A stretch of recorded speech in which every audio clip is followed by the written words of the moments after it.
We're going to look back on this, and for the next 10 years on YouTube, if anybody asks us, who was the worst liar? Who was the worst skeezer? Who was the grossest creator? Who was the most creepy guy on YouTube? If anybody asks us that question after we're done making our sum up videos on this, we're all going to show you one creator.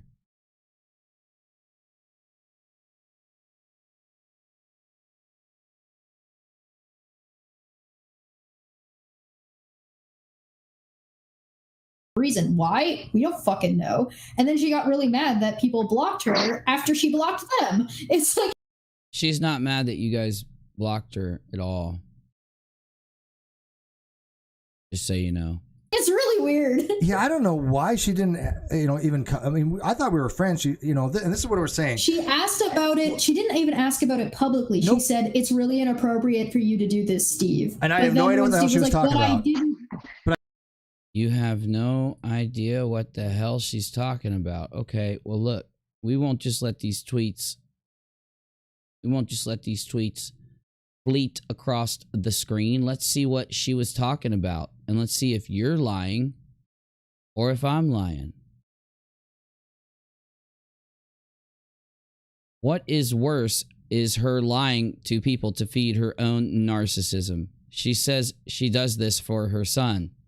She just got Botox and tomorrow gets lip injections. She's all about Katie. She's a malignant narcissist that uses people thinking she's something to be admired by all. Absolutely convinced Katie uses her son to get sympathy from her fans. I find it morally repugnant and repulsive. At least she takes care of her kids, unlike you. I think that is morally repugnant and repulsive. I admit this is my pure unfiltered opinion that I base on my own personal subjectivity. Don't try to act like you're smart, you fucking creepy skeezer. But I stand by it and honestly am convinced by it. Could you imagine if somebody said this about you and your kids? A guy is talking about you and your kids. Could you imagine some fucking weirdo on the internet talking about you and your kids? I think I read this one. Yeah, here, let's go to this one. Then she needs to get help, but I just talked to somebody on Reddit who claims to have known her since Katie's son was 2. She even said she was a pathological liar, then did some shady shit with a fundraiser for him, which I've heard of before, and bought a house. I'm literally, as we speak, talking to someone who has known Katie 5 years, telling me all kinds of interesting things.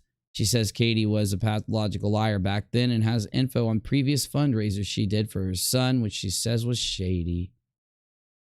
I want to reiterate, with no uncertain terms, this is not who is innocent in all this, but Katie's inconsistencies about medical conditions involving the kid. If you make this about her son personally in any way, you will be blocked. Kids are off limits always. They're off limits always. Look at what you're doing to the kid. Trying to claim that the kid is not sick. She should have washed her hands. Notice whenever Katie needs attention, something's wrong with her son. Again, not saying not true, but she always has to let everybody know. People like to talk about the kids, Steve. We get it, buddy. We get why you try to do this to people. We get why you bring people's kids into it. You're jealous. We get it. Are you calling Katie a liar because she said her son is not autistic? The questions need to be asked. The timeline of her lies don't match up. She is using her son to scam others. Difficult questions must be asked. So you are admitting to bringing her son into it. Oh, at least you did, even though you didn't.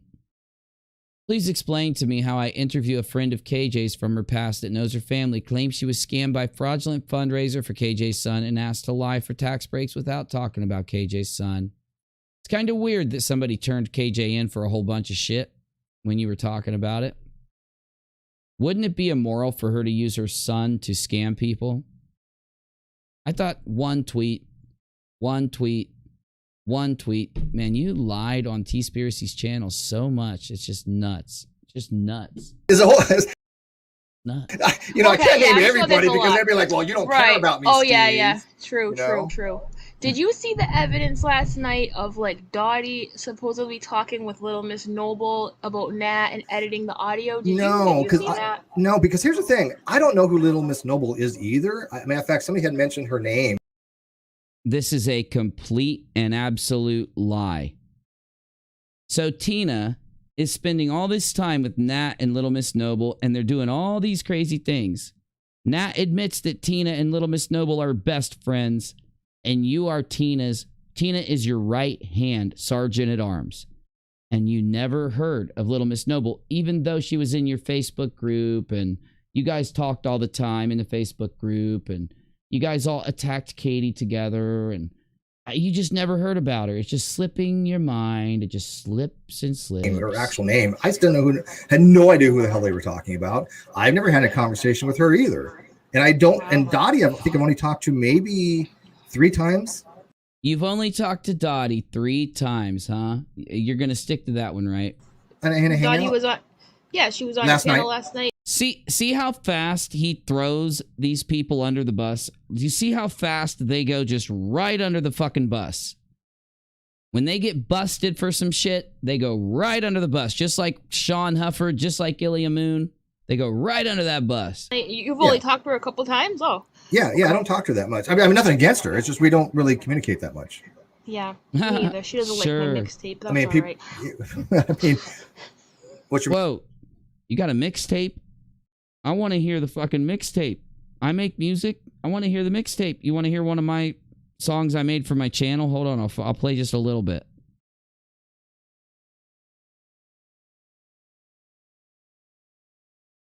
Well, damn it, I wanted to play a good one. I can't find a good one, so here's just a basic background audio track I made.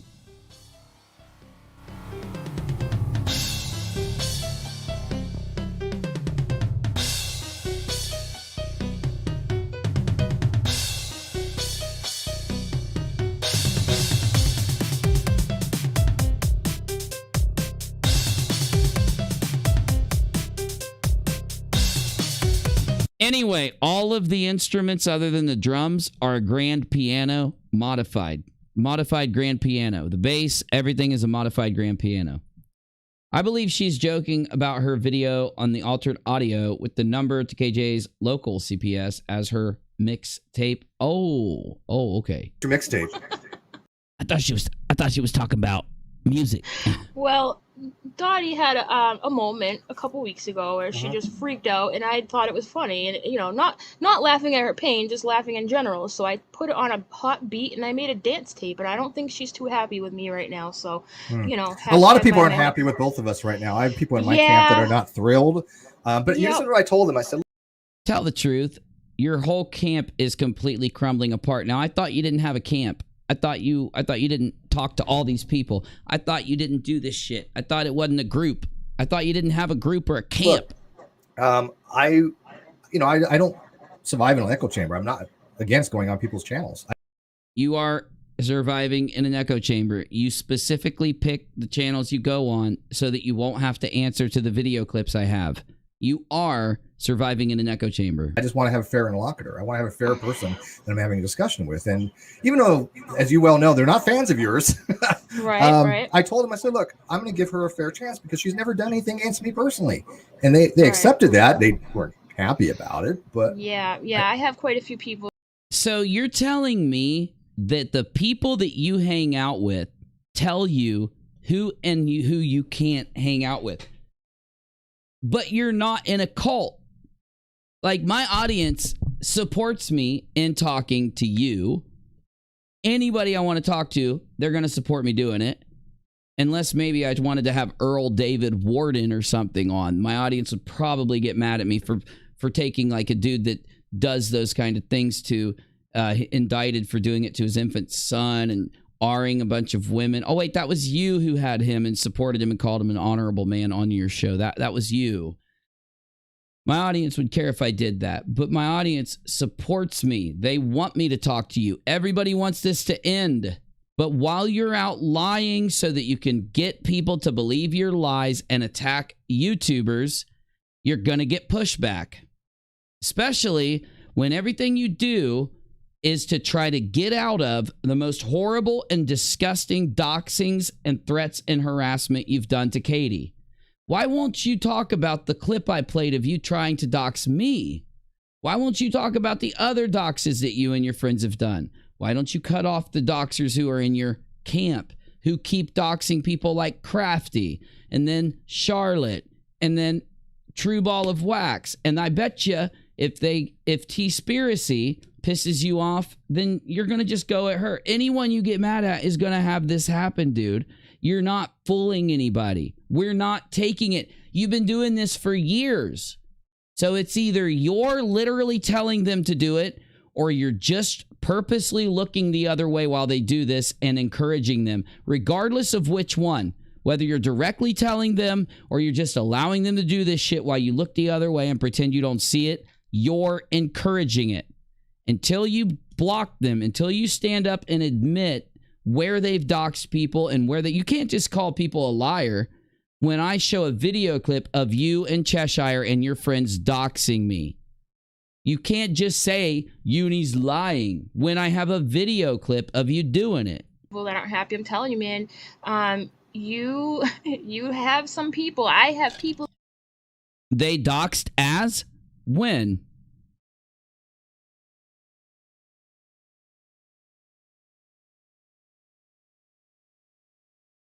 Let me know. I've never even heard of, like, you shouldn't do this. You shouldn't, like, literally. I'm like, what? Gotta be second guessing myself. I'm like, and then I'm like, wait a minute. Well, you got to understand why. People know that you're going to be a target by them. You are going to be a target by them.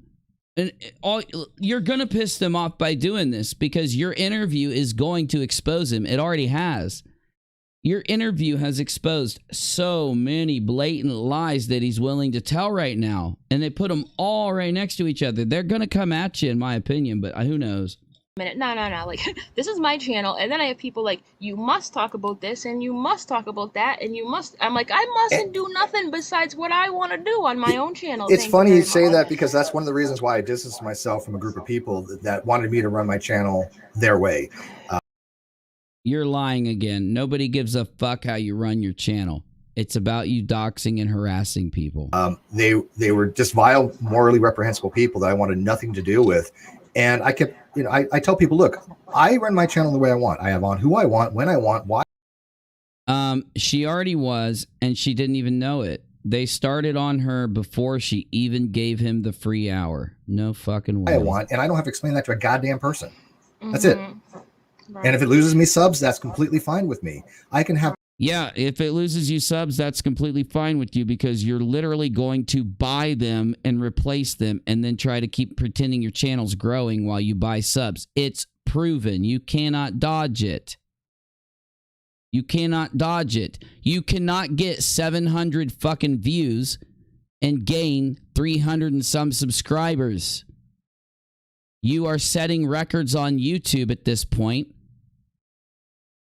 This is the most blatant buying of subs the world has ever seen, Steve. I have 35 people watching a math video that I do, and I'm thrilled with that, So what is your theory behind what's going on? Can you explain what you think is going on with all of this stuff? Well, are you going to tell me for the first time ever he's actually going to report on all the heinous stuff going on around him? Oh my God, let's hear it. Katie pointing fingers and whatnot. Can you just give me your theory about what is going on right now? It's pure conjecture. I mean, Salsi had asked me the same question, and I. What? Pure conjecture? Salsi's children being simulated into prawn and uploaded to the fucking internet with the name Salsi R's Kids is conjecture? And I basically just said, whoever's behind all this is not doing it for any other purpose but themselves. It's not to benefit, Katie. It's not to benefit me or anything like that. It is some. I said to him, I thought it was somebody young, some young people like trolls.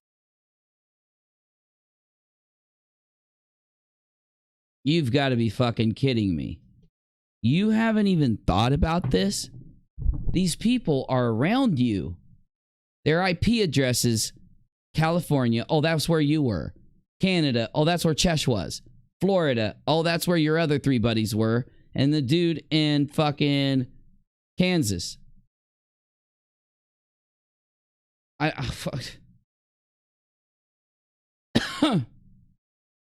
Some young people are doing this. Some young people. So out on the internet, the person spoofing the emails is adding your name, Steve, even though you've been under an NDA and unable to talk about this publicly for a year and haven't. While you're under NDA, your name is in the spoofed emails constantly. Exactly what your friends talk about is in the spoofed emails. Your friends, these people that you mysteriously just don't know, that have been around you this whole time, you just don't know them all of a sudden. You barely know Dottie, even though Red's uploaded his videos for his fundraiser. For Bull's, your best friend Bull, you know, the sister's interview was uploaded to Dottie's fucking channel. So you're telling me Red's is really good friends with Dottie enough to give Dottie his interview, Red's Rhetoric's interview with the sister, and you had nothing to do with facilitating that. You and Chesh, nothing to do with facilitating the fraudulent fundraiser interview with the sister on Dottie's channel, and you only talked to her twice. Right. Or at least mentally young. Because yeah, Steve, I mean, as much as like I know, you know, you're a debater, you get into it with people. Like as much as I know that you are used to having He's not a debater. Please, Az, watch a couple of his debates. Watch a couple of them. You're gonna be like, oh my god, this dude lied to me about every fucking detail about him. heated conversations with people, right? Mhm. I just can't. Now, hey, I could be wrong because I am not the Oracle, okay? I don't think that you would be stupid enough to threaten somebody who's, you know, has been. Az, you heard him in the beginning of this. He said something like he barely fucking talked to this person, right? And then, so do you think, you just said he's a smart kind of guy. So what would a smart kind of guy do if him and his buddies wanted to get Nat to testify against Katie with a big lie? Oh, they'd get one of their buddies to go there and put this big thing and get her to go do it. So you're saying LMN, like literally Tina and LMN acted on their own. Steve wants us to believe Tina and LMN acted on their own. They both went to Nat and became best friends with her on their own. Even though Tina doesn't do a damn thing without your blessing, without you telling her to, she just did this the first thing ever. Mental disabilities First under ever. your own account. Now that's a pretty strong accusation. Oh, I we would know do it it's on him. any account. Right, Look, so I You better deny it. You better fucking outright deny you did this now. Do not fucking dance around it. Tell her you did not send that message. the people that have mental health issues, those are the people that need to be protected. Those are the people that we try to foster as a community. Are you? Oh my god! That people that need those kind of help. In fact, it's bit us in the ass because we've tried to help people before and we've gotten screwed over it many times. What? You got screwed over trying to help people with mental disabilities? So here's the thing. Do you think, and I don't want to put words in your mouth, but do you think that because you have a long-standing history with Katie, right? Do you think that maybe, just maybe, Nat knows that and is trying to be like, well, maybe if I just blame him, it'll take the heat off me. Do you think that that's kind of what's going on here? If that's the case, then it's relatively new because I even told Saul, whoever's behind all this doesn't even really know who I am until recently. What the fuck? They know every detail about you. the spoofed emails, the narrative in the spoofed emails. They know everything about you and Katie going back from the beginning to now. Every bit of the threats and spoofed emails go from the very beginning, before the Toddy Westbrook lawsuit, to now. Every new development has been attached to you and your friends in those spoofed emails. What are you talking about? Just recently, somebody had gone to my Facebook page, found a picture of one of my ex-girlfriends from college by the name Tina, mistakenly thinking that was Tina, I'll cut you. Right. So who the fuck did that to you? And it was, I'm not going to say it was Nat, but I can tell you that the language was very similar. But now so they do know who I am now, but they didn't before. So you're blaming Nat. You're blaming Nat for doing that. I was like, if this was like Katie's doing, they would have been after me a lot harder, and they weren't. I didn't really have any of this stuff happen to me. I didn't have death threats. I didn't have people. I mean, I have the normal people harassing. Exactly. You are the one motherfucker, a part of this story, who didn't have all of this happen to you. You're the only one. You're the only fucking one. Saltsy, me, Nate the lawyer, Katie, every person, Emily Baker. Just not you. Remember when they were saying that Katie is the only one who hadn't had this stuff happen? Katie proved this has happened to her. Steve is admitting he's the only one. Asking me, but they've been doing that for 5 years. You know, right. So yeah, I think that somebody had told her about me, and all of a sudden I became part of that circle over there for some reason. Now you're using her. Now you're trying to use Nat's mental disability right there, dude. Katie seems pretty dead set on it's you, right? Now, Karen, real quick, I'm sorry. Thank you for the super chat, Karen. I don't know if you missed the beginning, but I kind of gave like a quick I asked him for a quick explanation of kind of how this started with Katie. I appreciate your super chat, but I kind of already asked that. He kind of explained, you know, she accused him of some things, and they didn't see eye to eye on it. So I appreciate that, but we already kind of went over Would you do this one. for me? Could you give her? I mean, and you put in the video description. You don't have to link to my channel. I don't give a shit about any of that. My blog is my outlet, and oh my God, he wants to brainwash them with this fucking blog full of lies. Not a single shred of evidence on that fucking thing. If you don't know Nat, how do you know the language was similar? I know, Daryl. He busts himself every word that comes out of his mouth. You don't know Nat, but you know Nat's language. The language is similar. So you do know what's going on intimately enough to be able to identify similar languages. Jimmy says he's also the one that connects all the dots. Oh, he's the one that's connected it the whole time, going back to the very beginning. It's always around him. It's one of his people. When someone leaves his group and a new one comes in, the person that left doesn't keep doing this shit. But the new one does.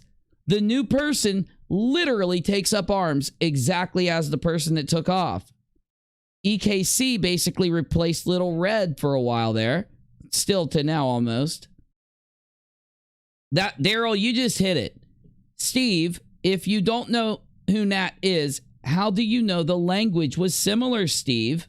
Aren't you admitting that you've studied Nat to know her language? So if you want, if she was my blog, I have the Me Too part 1 and part 2. That will give her all her answers. Because I just want that out there. I don't care about the views. I don't even want to know my. Yes, you do. You care about views if you buy them. Look right here and tell me he didn't buy views and subs. Tell me he didn't buy these. Tell me he didn't fucking buy them.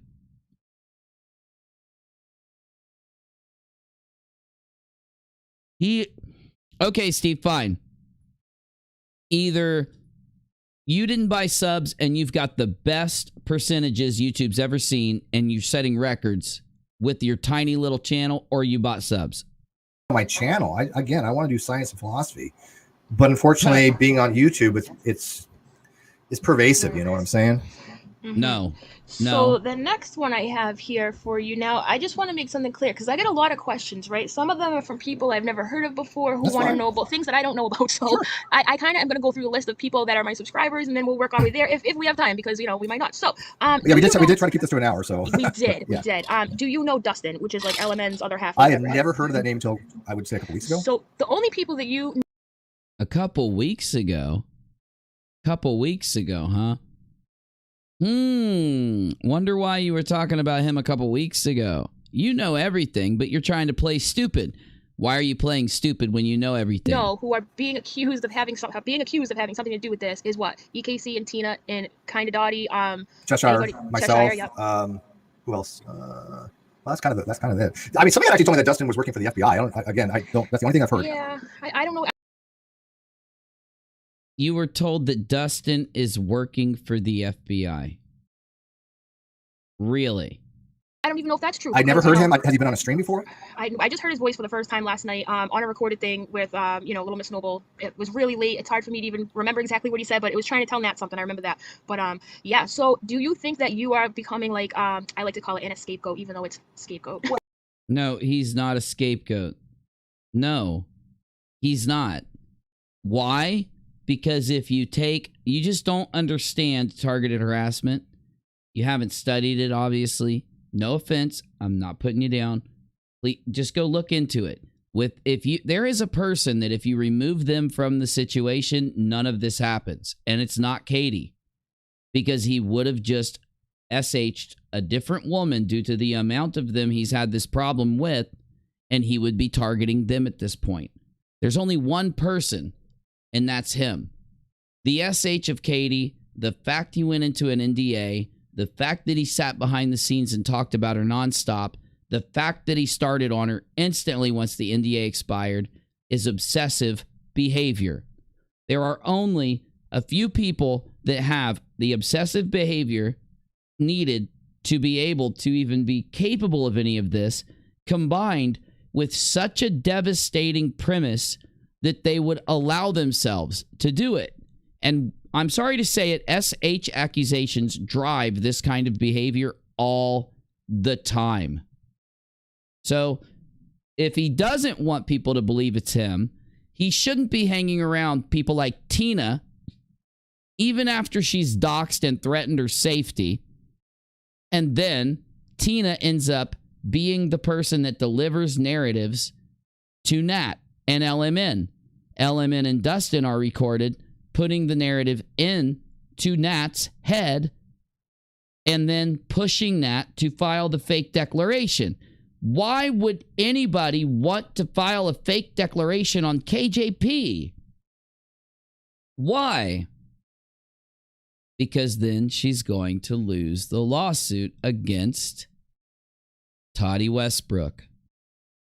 Why did Saltsy start getting threats? Why did Emily Baker? When did she start getting threats?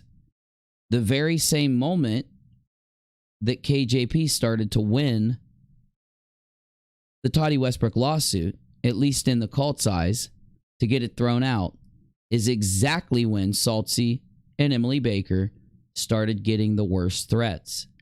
After they went into mediation, the threats turned into the most serious, disgusting threats you've ever seen. So yes, someone is threatening everybody, simulating CP, trying to frame. It's likely LMN, Tina, and Dustin. Tina ran Steve's Facebook group when he stepped down. Tina has been on his streams. Tina has helped Steve threaten, dox, and harass this whole time. Steve has went to bat to defend Tina's doxings. I'm sorry, but if you want to believe this is the first time Tina ever acted on her own, was trying to convince Nat, you're fine, but I'm not that crazy. Well, I mean, only on YouTube. I mean, do you think you're becoming that, Steve? I mean, I think that's what they're trying to do. That's using Katie's narrative, but of course that requires evidence, and there's no evidence for that. There's zero evidence. Zero evidence. So you didn't watch any of the you didn't even hear about the shit that I played on my stream, huh? Last night. Did you talk to the FBI, Steve? I've never talked to the FBI. You were in Boston talking to the FBI? No, matter of fact, it's funny. You want to know the story on that? I'm sure you do. So my hotel was the DoubleTree in Chelsea. That was up there, and I've been traveling. If you look at, don't act like you didn't go and stand and if you try to tell her that you stood in front of the FBI sign for any other reason than to try to inject the narrative you were talking to the FBI, then don't act like anyone's crazy for thinking you're a liar. Admit the truth. You were trolling people and you had not talked to the FBI and you were trying to troll people because the FBI has been asking questions and interviewing people. Nat says she's talked to him. I don't know if it's true or not, but she says it. I have talked to him. Negative Exponents has talked to him. And several other people have. So,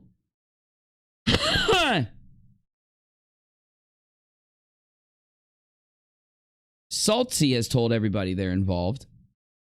I would go as far as to say Saltsy has proven that they're involved.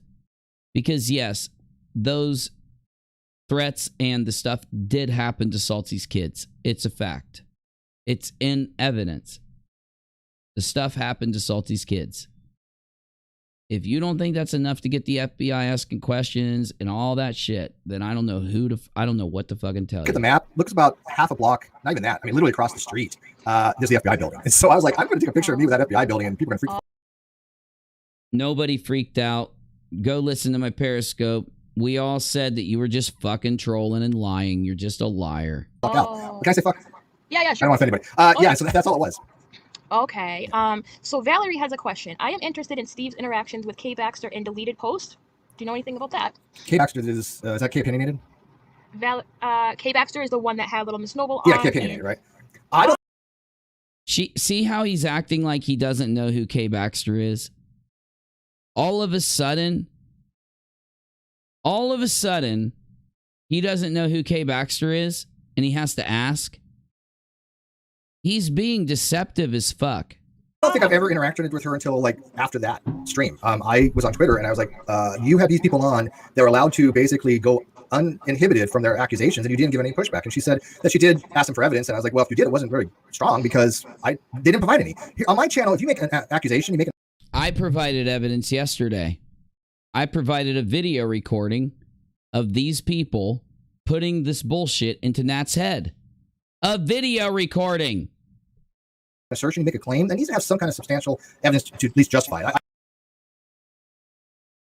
Here.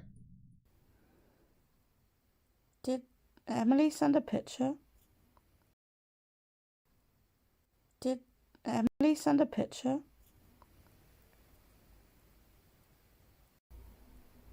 Your body with us today. What type of picture? To who? Katie's put thank Emily for sharing your naked. This is a fake Katie, so don't think this is the real Katie. These guys are in control of this fake Katie account, okay? And LMN and Dustin, and yes, Tina was also communicating with them in DMs and helping them do these things because they gave over their communications, and Tina was helping them do this. And they made Nat think they were talking to a fake Katie. Well, a real Katie, but it was really a fake Katie. And they tried to use Nat's disability. This is actually a small video of what happened. There's way more. There's way more that happened than this 5-minute clip. They did this to Nat for hours. They did this to Nat for hours. And that's why they know her alters so well. It's why they sit and talk to her alters and all that so much. They know their names. They know which ones. Because they did this to Nat for hours. Body with us. My God.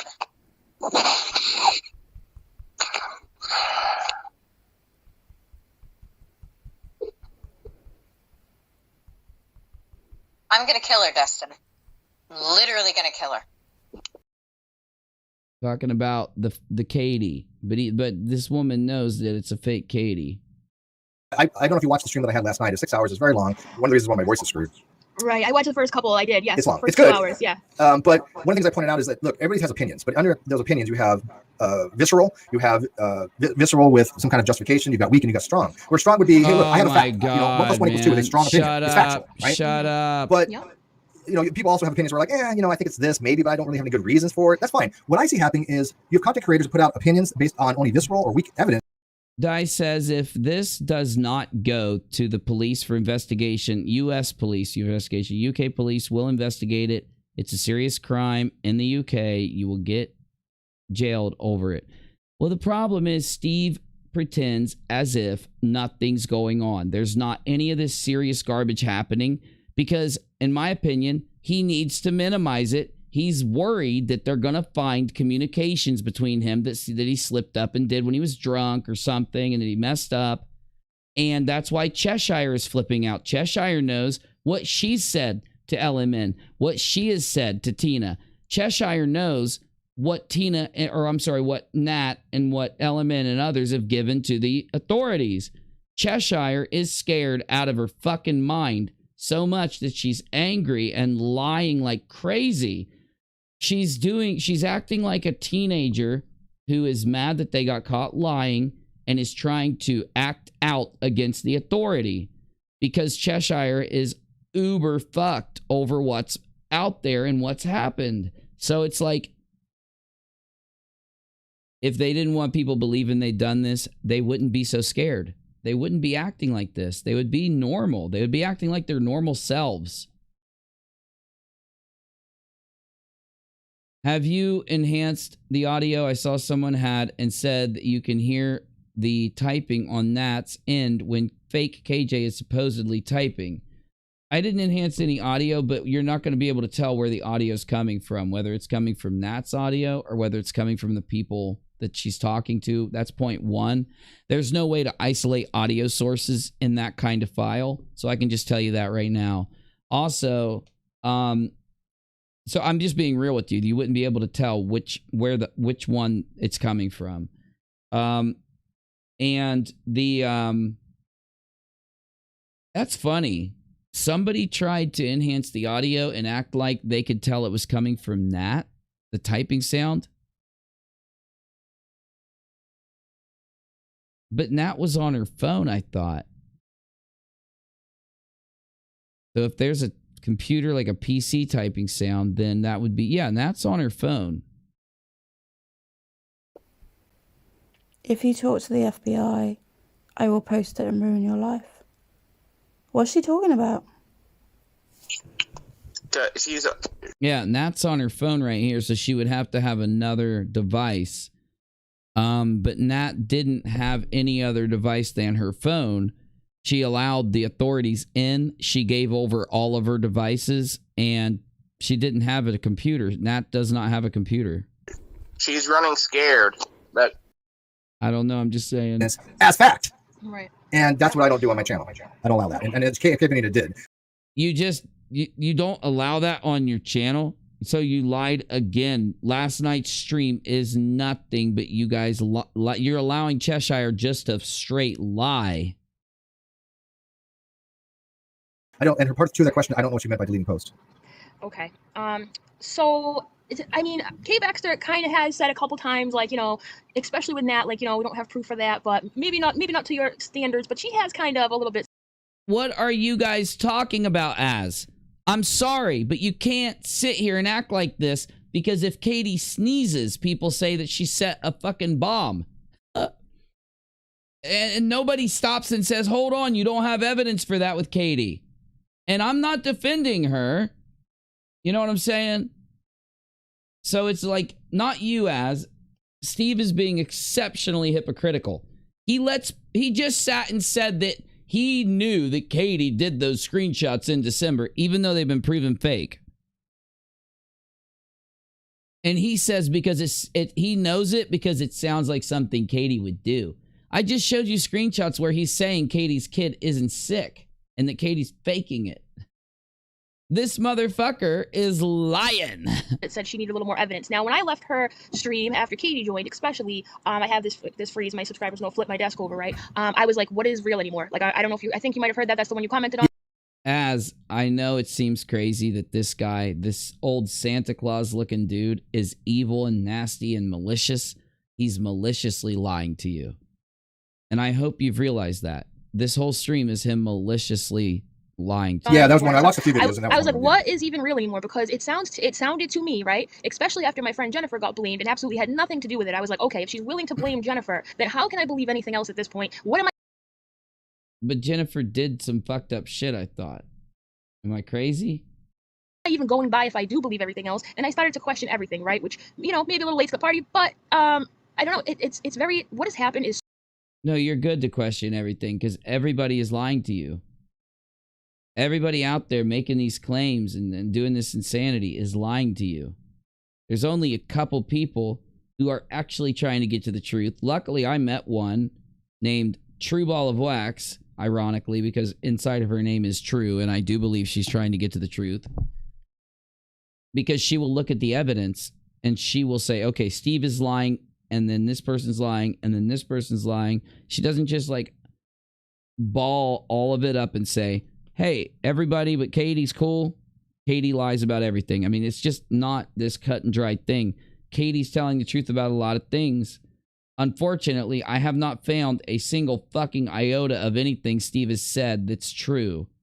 And there's so much evidence to go against it. So hard to keep up with and explain to everybody. But if you've been here, right? So I'm like, I don't even know. Because you can show me screenshots all day, right? You can show me screenshots all day and say it's definitely this person and definitely that person. But I don't know that, you know? I don't know that. And as much as I do like uni, I like oddball people. I'm an oddball person. But like as much as I see screenshots, it's very hard for me to go, okay, is that even real? Because I've seen screenshots inside of a declaration that definitely weren't real. And I feel confident saying that. So it's really frustrating to me. And that's part of the reason why I'm willing to even talk to you. Because at this point, because I think Katie, the more she talks, the more we all, you know, at least from what I understand, are starting to go, I don't know about all this. Like it's almost like here's the thing.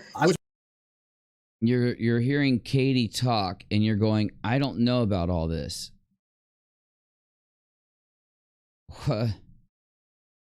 What? As you seem completely different. Like hearing you talk, you sound completely different than like Steve and Chesh and them. But if you can't see that Steve, Chesh, Tina, and those people are lying and doing all this insane shit. And no, I'm not saying they did the death threats or the porn shit. I'm saying that one of the people they hang out with is, and they're instigating it. And they are, you know, they're willing to forgive anything that's not, they won't forgive Katie. That's the only thing they won't forgive. It seems. I was willing to show you emails, actual emails that, I mean, from people, my correspondence, even with my lawyer. That's not fake, obviously, right? I mean, so I'm willing to share evidence. I just don't do it publicly. And the reason being is I have a long-standing policy. The shit that you said with your lawyer, though, isn't evidence to anything. Your admissions in the past are evidence to things. Anything shared with me private stays private unless there's permission to show publicly. There's occasionally where I will have to show people privately other people's things, and I understand that. But I do not make private communications public. People know they can come to me, and I do not reveal my sources. I don't play that game. There's not one person out there that have said, "Oh, I DM Steve and he's just throwing my DMs everywhere." There's a reason for that. It's a personal thing with me. Now, not everybody's like that. I understand that, right? You are lying. But I was willing to share with you some very private communications with my attorney, proving to you, without a shadow of a doubt, that everything I've said about a certain claim was true, right? So, what claim? Why won't you say it? Why won't you say what claim it is? Because I have a feeling it's a lie. It's a manipulation. Right. And I have no problem taking a look at him after and giving my opinion on it, but I have no problem doing that. I apologize I did not have time today, but I don't, and, you know, as long as everyone knows, I am definitely no Emily D. Baker. Steve, nobody believes you. There's no reason anything you brought to Az should be from your fucking attorney. That your attorney, any communication you have with your attorney is no proof to whether you said this shit to Katie or not.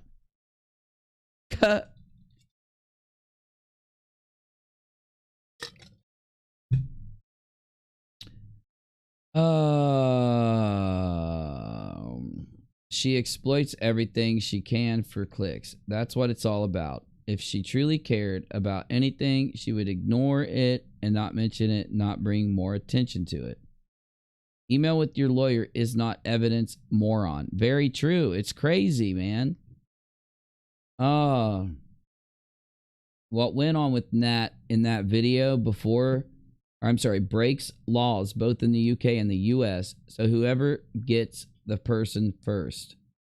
Lauren says it feels like a bit like victim blaming. Like we're talking We're telling her that she's causing the harassment. That's not true. They are the ones who are wrong. Yes, Nat didn't do anything wrong.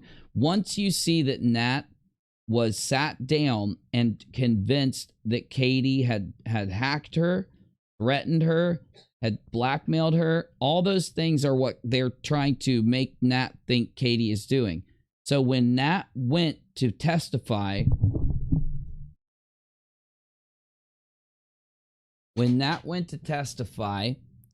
to Saltsy to do the thing towards Katie, Nat was telling the truth, but it was faked, and Nat didn't know it.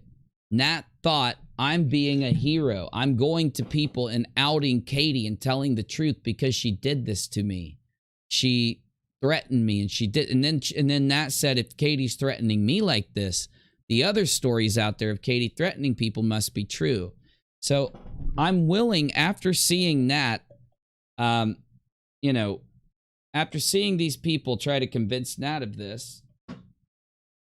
The fuck, Chuck? Ow, fuck, my hand's locking up. My fucking hand's locking up. Oh, fuck. I have a condition called trigger finger. It causes my fucking tendons to lock up in my hands. It's fucked, y'all. Like, it sucks. Anyway, Nat, in my opinion, it's so fucked that if we do have video evidence, which we have now, that Nat was framed up to... Well, Katie was framed to Nat through Nat. Katie was framed through Nat, playing off of Nat's disability. I really feel like, at least right now, until there's more evidence that comes to light, we can't blame Nat. Nat was victimized. She was targeted due to her mental disabilities and mental illnesses, and victimized over the vulnerabilities that those mental illnesses created in her. You get me? Then we're all good. But so before I would let her look at him too, by the way. Oh, actually, that would be really cool. Right? Now, she doesn't want to have anything to do with me on the second show, and I don't know, which is fine. I think she's great for what she does. Yeah, this whole thing is really messy, and I think that's why a lot of people think I'm crazy. Because here, you know what I'm saying? Like, they're like, why would you even? I'm like, well, I've gotten my arm so deep in this that, like, I just want to know what's. No, the reason why people thought you were crazy is because if you just went out and looked for the slightest little bit, you would find him lying his ass off. Like a few people have made videos like Menace to Sobriety and Nate the Lawyer and others that show him lying his ass off. So, like, once you get him on your show, if you're not going to look at him as a liar, people are going to be like, what? What's real and what's not. Everybody does. I think it and nobody's gonna shut up until we get that answer. It's just not gonna happen. So Jane, I'm sorry, Jane. Thank you for your super chat. Can you explain your involvement? Well, hold on real quick. Yes, people will shut up. But if these guys are going to sit around lying on everybody, people are going to talk about it. Yeah. With the spat between WACB and LB. I'd probably take a whole different show, but I'll try. So he created fake screenshots that framed Katie for saying that a 2-year-old, the 2-year-old's gone. And then created a fake email to make it look like LB had been struck by Katie. They've been trying. Now, who was involved framing Katie back in December of 2019 when she had 20,000 subs? Steve and Tina and these other people and Kim Faulner. So because they framed Katie back in December of 19, and we see Katie being framed again by people related to Steve and Tina, we now believe this. Also, he did fake the screenshots, and there is a fake email to make people think that LB was struck. Where does all this fake shit come from? Now we've got Nat talking to a fake Katie, and we've got other fake things, all from this little group of people.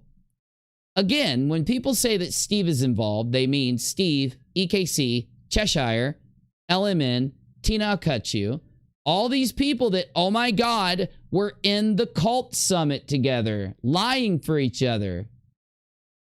It's almost like they all hang out together and they all try to frame Katie over a period of 2 years because they were pissed off that Katie made a sexual harassment allegation. Oh my God, I can't believe it. I got in touch with LEB. Matter of fact, I believe it was Kim, if I'm not mistaken, that gave me her information. Because I had found out, now this was during Christmas, I can't do this. I'm skipping ahead. And I think she knew how to handle that. I think she took it. It was kind of important because I stuck my neck out for her because I did a fundraiser for her, right? I know you're watching. Okay, this is obviously where Steve starts to break down because people are going to start giving him shit for targeting LB's nephew because Steve used and targeted LB's nephew in his internet beef with Katie. If Katie wants to say he abused or something, that's up to her. That ain't on me. I say what I say. Everyone else says what they say. He used that grieving mother and aunt. He used that situation in his internet beef with Katie. It's recorded. It's proven. It cannot be undone. It's a fact. Because you have to on screen. I've never shown her DMs to anybody, right? I never made them public. I could, right? But I wouldn't have, obviously, because I've had that.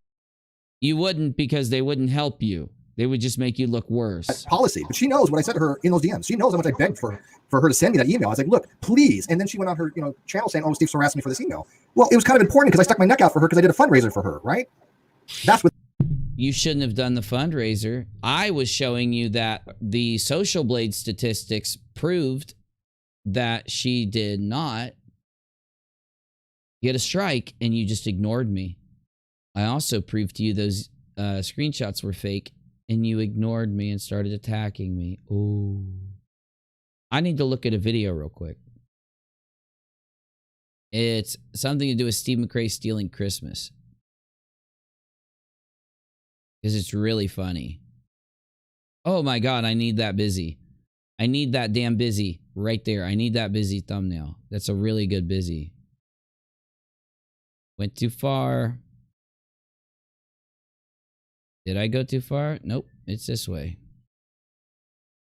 Sparkane is a flatty. Was right around the time that Steve got called out. Here we go. Nope, that's not it. It's a little. Here we go. Okay, so hold on. How the Steve McCrae stole Christmas. Let's see which one of these ones.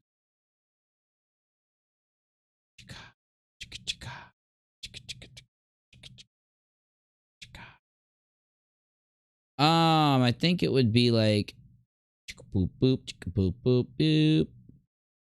Nope, it's versus mode part 2, I bet. So now I'll prove that.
Hey, I just wanted to have a little fun. I'm getting bored. With the reason why. And I understand she was grieving. And but by the way, I was the one that actually told people, look, let Leslie come to you on your own time. Ask Leslie what she thinks should be done on some of this stuff. Because of that very reason, right? But You're lying. You're lying. You went into my D-Live chat and you started sharing those screenshots while Leslie and Flossie were telling you not to share them. You admitted that, and that's why you shared them in a transcript form, because they said don't share the screenshots because they're about the nephew. So in his mind, he said, well, I can just take a transcript of the screenshots and share it.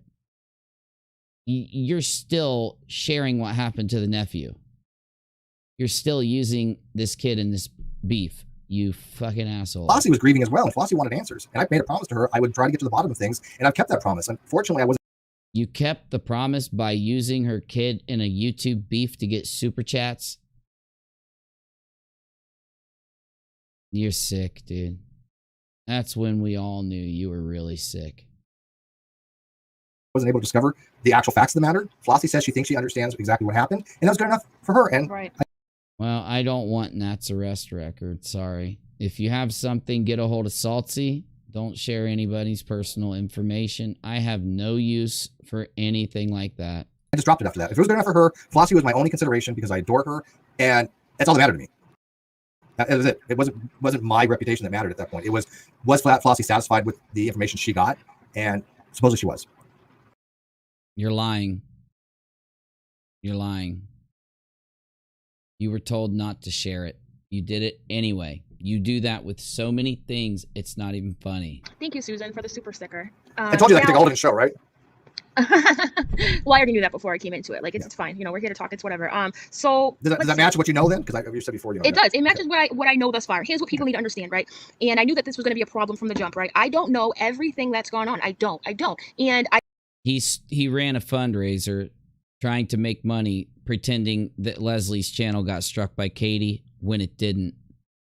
You can watch all of this on my channel. You can avoid the long streams and just watch the short videos and see it all. In an hour, you could watch 6 of the videos and be completely caught up with a large amount of it. But you're going to see the truth. You're going to actually see what really happened instead of his lies if you do that. I can't sit here and say that I know this and I know that because I don't. And that, at the end of the day, there's not enough hours in the day for me to have caught up on everything. Right. And that story was a while ago. That's why I have like really short videos on it all. Remember kind of sort of following it when it came out, but you know, I don't organize pictures. Yep, That's all it does. I know. And then so I watched his video and I remember commenting. I remember Dusty, right? I remember now I am Dusty, but I remember you had something go on with like Picasso on your computer, and then Uni said he saw it in the metadata, right? No. Oh no. Guess what you can do with Picasa? Edit pictures. We downloaded Picasa and used it. So if he lies about Picasa 3.0 right here, then yes, he's doing this on purpose, and I believe it's because he created those fucking screenshots. I said I believe. How are we going to prove he did it? He did it in secret. It's not like he did it on a stream. So here's what happened before he starts lying. He gave up those screenshots. I told him to send me from the originator. Whoever sent you, Steve, those screenshots, send them directly to me. He said they did it by email. Oh, I said, great. So you can just forward it to me so that it's not even opened on your computer. This was recorded live on D Live. So I don't know. You're going to have to try to find it and shit, but I'm sure somebody could get access to it. I told him this, and he told me in front of everybody that he sent me the direct screenshots. He didn't open them. He didn't touch them, directly from the source. See, Steve is a technological boomer. He had no idea at that time I could open the metadata and the screenshots from the originator and see what kind of device was used to make the screenshots, what programs were used, what time it was used, the name of the user that did it, okay? Now, what I did have in the metadata, because it looked like somebody tried to scrap some of it so I could only get certain pieces of it, was that Picasa 3.0 and an Apple iPhone were used to do some of that shit with those screenshots. Apple iPhone, Picasa 3.0. There you go. So we let it go. We couldn't do anything more. We didn't have any, anything else we could do. We could only share that data, and we shared it.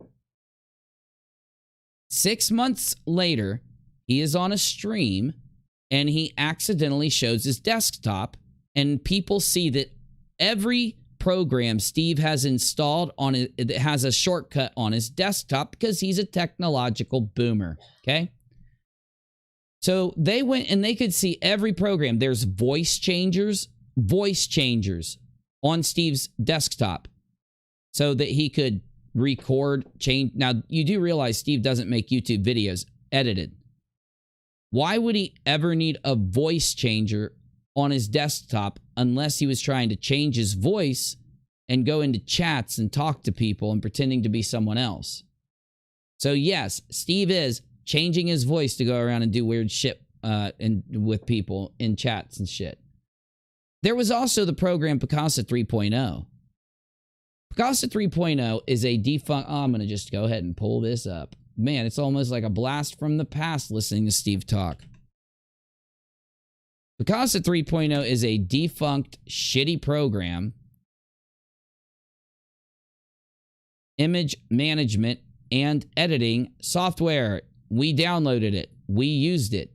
I watched somebody edit a picture with Picasa 3.0. It's a very comprehensive program for image management and graphic editing. Very powerful for graphic editing. It can enhance, retouch, maintain an orderly collection. It's developed by Google and extremely fast and easy use. It was responsible for creating internal library, blah, blah, blah. So this turned into future Google products. They stopped updating it, I believe, in 2016 or 17, and it was popular back in maybe 12 to 15. You'd have to read more about it because it's been so long since I've read about it. I'm probably getting some of this wrong. Now that you know that Picasa 3.0 is powerful for graphic editing, I want to hear what Steve has to say about Picasa 3.0. But now I am Dusty, but I remember you had something go on with like Picasso on your computer, and then Uni said he saw it in the metadata, right? Picasso is it's a graphic program that organizes pictures. Yep. You notice that his voice is starting to squeak. It is not a graphic. I just showed you. It's also used to fucking edit It's like Photoshop and shit. It does everything, motherfucker. That's all it does. Yep, I know. That's all it does?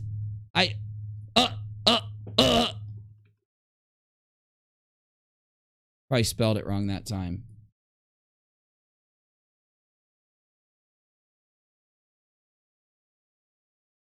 Am I doing this wrong?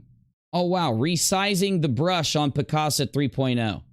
Wow. What if all it did was organize pictures, then why do you have a brush that you can kabucha on my head? He lies every time he fucking talks.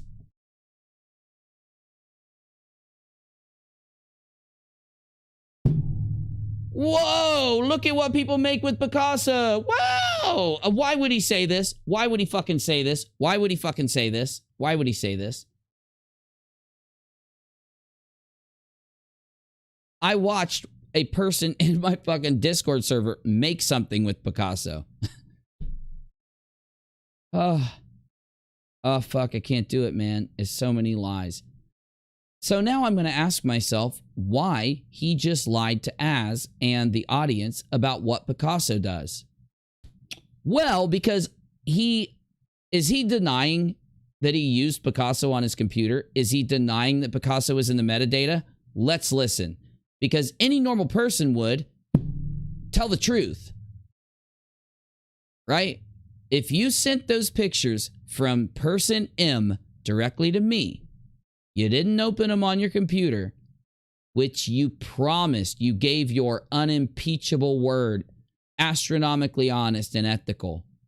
If those fucking pictures went from person M directly to me, as you promised they did, why in the Sam fuck was Picasa 3.0 editing those fucking pictures, Steve?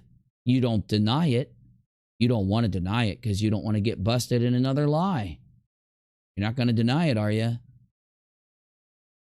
I think somebody would lie about Picasa 3.0 and what happened back then if they were in a little group of people who got together and came up with this plan back when the views... See, Unirock was getting like 1,400 views going live talking about everything, and I wouldn't let Steve on my show anymore. And I just think that there was all this jealousy and shit going on, and I think he wanted to create a big flap. He wanted to create a big thing that he could be in the middle of because he's the one with those pictures, and he's going to spearhead against them on the pictures, right? So I think him and his buddies, Tina, probably LMN. Remember, there were two people that we couldn't know who they were because they were person M and person X. I bet you LMN. I think they chopped the L and the N off, and LMN might have become person M. We know that LMN fakes pictures, fakes audio, and fakes things to frame Katie. We know that was the first time Katie had been openly framed, those fake pictures over at Leslie. We also know that those pictures trivialized LB's son, LB's nephew's issues, the issue with it, trivialized it and used it. So we now know Katie didn't say those things in that screenshot. And we know whoever created those screenshots. See, they thought Katie had disrespected the issue by saying the things in the screenshot. No, whoever created the screenshots are the ones who disrespected the issue. Everybody hated Katie for those screenshots. They need to hate the people that did the screenshots just as much as they would hate Katie. Who did the screenshots, Steve? So you're saying that so Steve is saying that the person that faked those screenshots and Steve both used Picasso 3.0. That's what he's claiming. He's claiming that they both used Picasso 3.0. He's lying about Picasso 3.0, though. And then, so I watched his video and I remember commenting. I remember going, that's really interesting. And I think it was the first time I ever had an interaction with you. You were like, well, ask him for the proof of the metadata. And I was like, well, that's a really good point. He did. We did. We put it out in streams.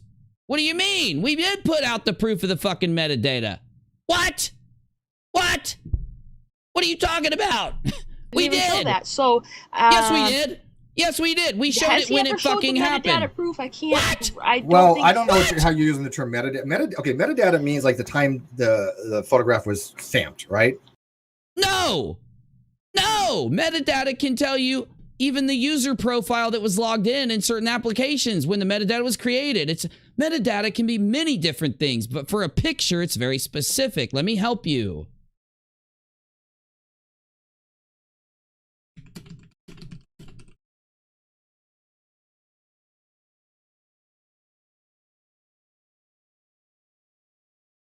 Photo metadata is a set of data describing and providing information about rights and administration of an image. It allows image to be transported within an image file and what can be understood by software and human users. It's information that's embedded, contained in a separate file, blah, blah, blah, includes details relevant to the image as well as information about its production. Image metadata can also help protect intellectual property. Image metadata and text information pertaining to an image file that's embedded into the file or contained in a separate file that's associated with it. It includes details relevant to the image as well as information about its production. Some metadata is generated automatically by the device, telling us what device was used, what version of the software, what version of the OS, what version of the device, like if an Apple phone or Microsoft, Windows. Additional metadata may be added manually and edited through direct software or general image manipulation such as GIMP or Photoshop. Metadata can also be added directly in some digital cameras. Image metadata can be very useful for cataloging and contextualizing visual information. Many visual artists find the features useful in providing data about themselves and their images. It can also help protect intellectual property. Let's see. Descriptive metadata is added manually through imaging software by the photographer or someone managing the image. It includes the name of the image creator, keywords related to the image, captions, titles, comments, among many other possibilities. This is added when you generate the file. So when you save a file, when your photo is captured, when a screenshot is captured, metadata that I just described is put in it, just so you know. The metadata that we had told us what program was used to edit it, the time it was generated, the date, and several other, like how many pixels and shit and all that stuff that's in it. In fact, let me go and upload. Let me show you right now. Let's go ahead and see if we can grab some metadata. Upload file. Let's see. Let me find a file here. Let's use, I don't know, something like this.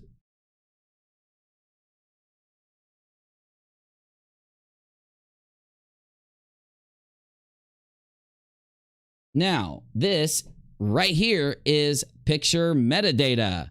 File type PNG, image PNG, the width, the height, the bit depth is 8. RGB with alpha, color type, compression, deflate and inflate, filter, adaptive, non-interlace, 285, 385. It was created with Adobe Photoshop. XMP toolkit was Adobe XMP Core 5.6 C14879.1640336 2019 813 01 06 57. That's 100 hours, 6 minutes, 57 seconds. The date created 2020, 3 of 13 at 2:50 in the 1450. No, is that a date? Anyway, it says stuff and things. It's too late for me to focus. Format, image, RGB, Adobe Toolkit, document ancestors. Here you go. History of action, XMP ID, and other information is gained when analyzing metadata. What is the most important piece of information that was gained by analyzing the picture metadata from Steve that was shown on live streams and released? For fuck's sake, Steve is lying. How funny. Look at the picture that I fucking did right here. This is the picture we're analyzing. The most important thing that told us about the metadata from Steve McCrae's pictures about KJP, which was released on livestream and Twitter. Adobe XMP Core, the XMP Toolkit, Creator Tool, Creator Date, Modified Date, Metadata Date, Format, Color Mode, and these things all helped us identify that Picasa 3.0 was used to edit and create those pictures. Steve McCrae promised me in an open live stream, and you're going to have to go back and fucking find it and dig through the live streams because there's a lot of them, that he sent that shit straight to me. That came from the originator, the person that gave it to him. So he promised me he did not open it with his computer. He did not touch it. Fact. There are witnesses to this in the live stream. There are witnesses to this in my live stream. Ask BTK about metadata. It put him in prison. See, this is why I hope the fuck TEASPIRACY's still watching, because Steve knows this. I sat and explained everything to him about this in deep, like, detail. He is a boomer. He doesn't understand any of the shit that I just said. He thinks he's so fucking an expert at everything he does. Well, meet Unirock. I ain't an expert at any of this shit that you talk about, Steve, but I am an expert in computers, in YouTube, in music production, video editing, guitar playing, and other things that I won't name. Yes, Steve, Picasa 3.0 was on your computer. There's only two possibilities. One, the person that edited those images and you both have Picasa 3.0, or you are the person who did it. It would be like 1 in a fucking billion that he did not do it. 1 in a billion. Something like that. Right, and it That's also metadata, means right. he also knows it came from Picasso or whatever. Not I everybody don't know how has that. I said it came from Picasso back in December. So don't act like I said this to frame Steve or some dumb shit. Back in December, I told everybody that it came from Picasso.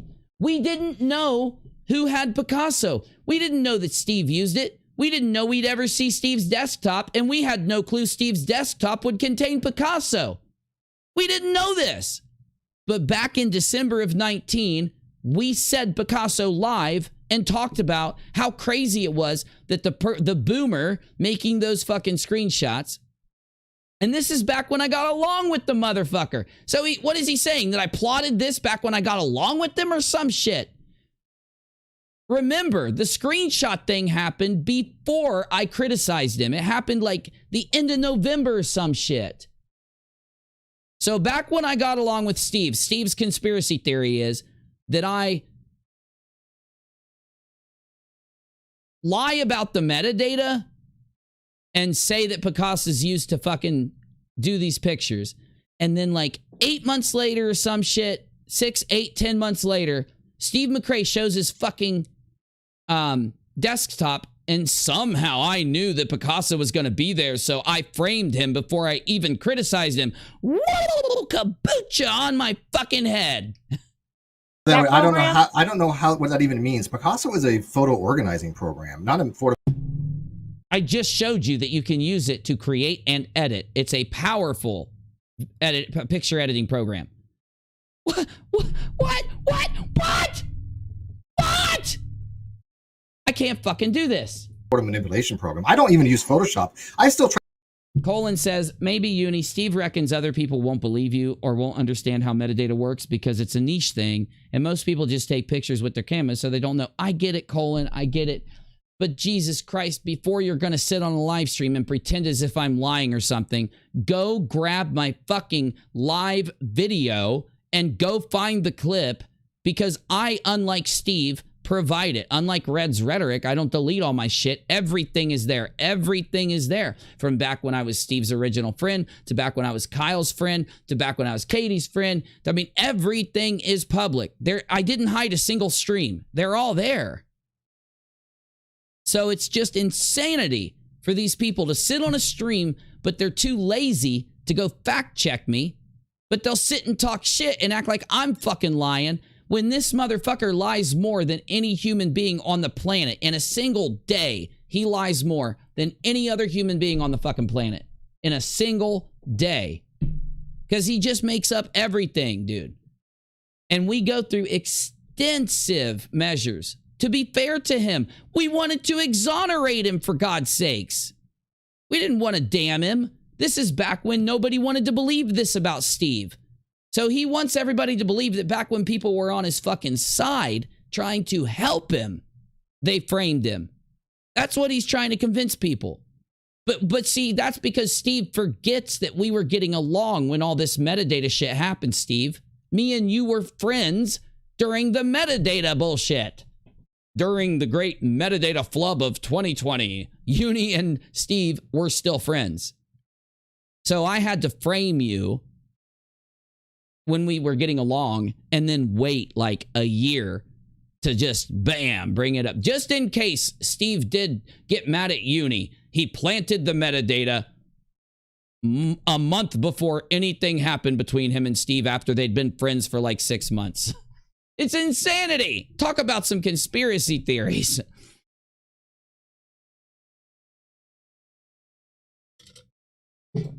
Jesus fucking Christ, dude.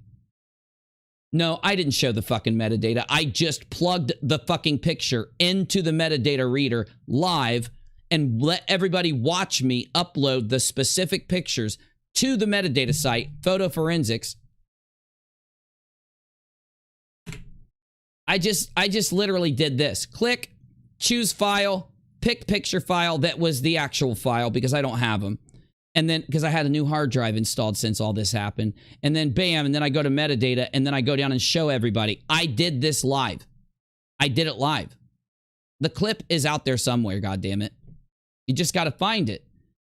Though, there's a lot of hours of me live streaming. A lot of them.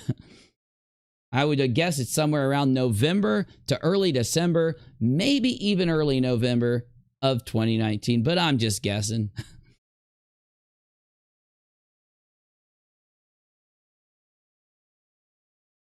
I know, Colin, I know. I know, buddy.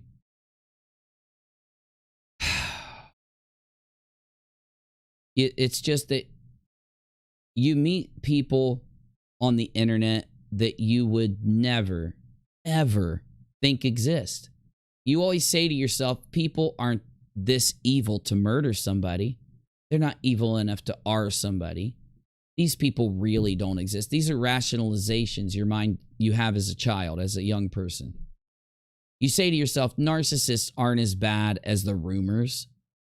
Sociopaths and psychopaths, they're not as bad as what people say they are until you meet one. And then you meet one named Steve McCrae. And you realize why he's alone in real life. Because this is how he is. This is him. This amount of lying on the tiniest little thing. Projecting. Just bullshitting. See? This is what he does. Gaslights. This is what he does. He's a gaslighter. He changes history. Steve, do you not forget the majority of your audience remember me showing the metadata? So you're lying to the core people that send you money every fucking month. You're just rolling the dice, hoping that they don't see. Or that they're just not going to care. Because they hate Uni enough, thanks to you conditioning them to do so. They hate Uni enough to sit and not care that you're lying on me. It's one of the above. One of the above. Uni, you know, with all the planning and organizing he had to do to screw up, he couldn't find a meta cleaner. Laomeo, really? Just type that shit in and add .com. But colon, he didn't even know that you could use metadata and tell what program created a file. So when he created the fake screenshots to frame Katie with back then, he had no idea. Like, in his mind, he was going to get away with it. He had no clue. In his mind, even if Uni finds out he used Picasso to do it, Uni will never know that Picasso is installed on his desktop because Steve doesn't show his desktop. But then one day he clicked the wrong button. One day during a stream, he clicked it was like 11 months, 12 months, whatever. One day after all this garbage went down, somebody comes into Discord and says, you won't fucking believe this, bro. We've got every app on his desktop. He's got voice changers. He's got video editors, photo editors. He doesn't even edit videos. He tells you, why does he need that many voice changers? He plays the dumbest video games. And he's got Picasso 3.0 right on his fucking desktop. And it was, you could tell when they were installed. You could tell how long they'd been on his computer because, you know, they get installed in this big line like this.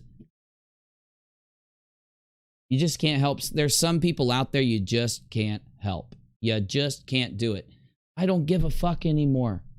If Steve wants to lie this hard to try to make people believe that he did not, what is he trying to prove here? That he didn't try to frame Katie with fake screenshots? We know you did. We don't even need the metadata. But it's there in case somebody wants to go fucking get the clip. I'd like to see it. If you guys find it, send it in because I'll play it. They do a really good job of banning anybody who speaks against them. It's predominantly how he keeps this narrative going. I know, but you'd think the people watching him would be smart enough to say, I'm going to listen to the other side. I'm going to type questions in the live chat of the other side. They are able to do that here. They can. Be cool. Be cool to Colin. The fact that Colin's here after the amount of times me and him have argued on Scope is astonishing. You got to give him some fucking huge credit for coming in here and talking to us and hanging out, okay? Because he didn't have to. He didn't fucking have to. You get me? And I really do respect the fact that he'll come in and talk now. Because we used to go back and forth like crazy. That is the sign of a person that is in it for the fucking truth, and they're in it for the fucking, that they're not going to let somebody lie to them or their friends or the audience or YouTube. They're going to stand up to it. And we need more people like that because it is incredible, guys. We forget how insane this all is.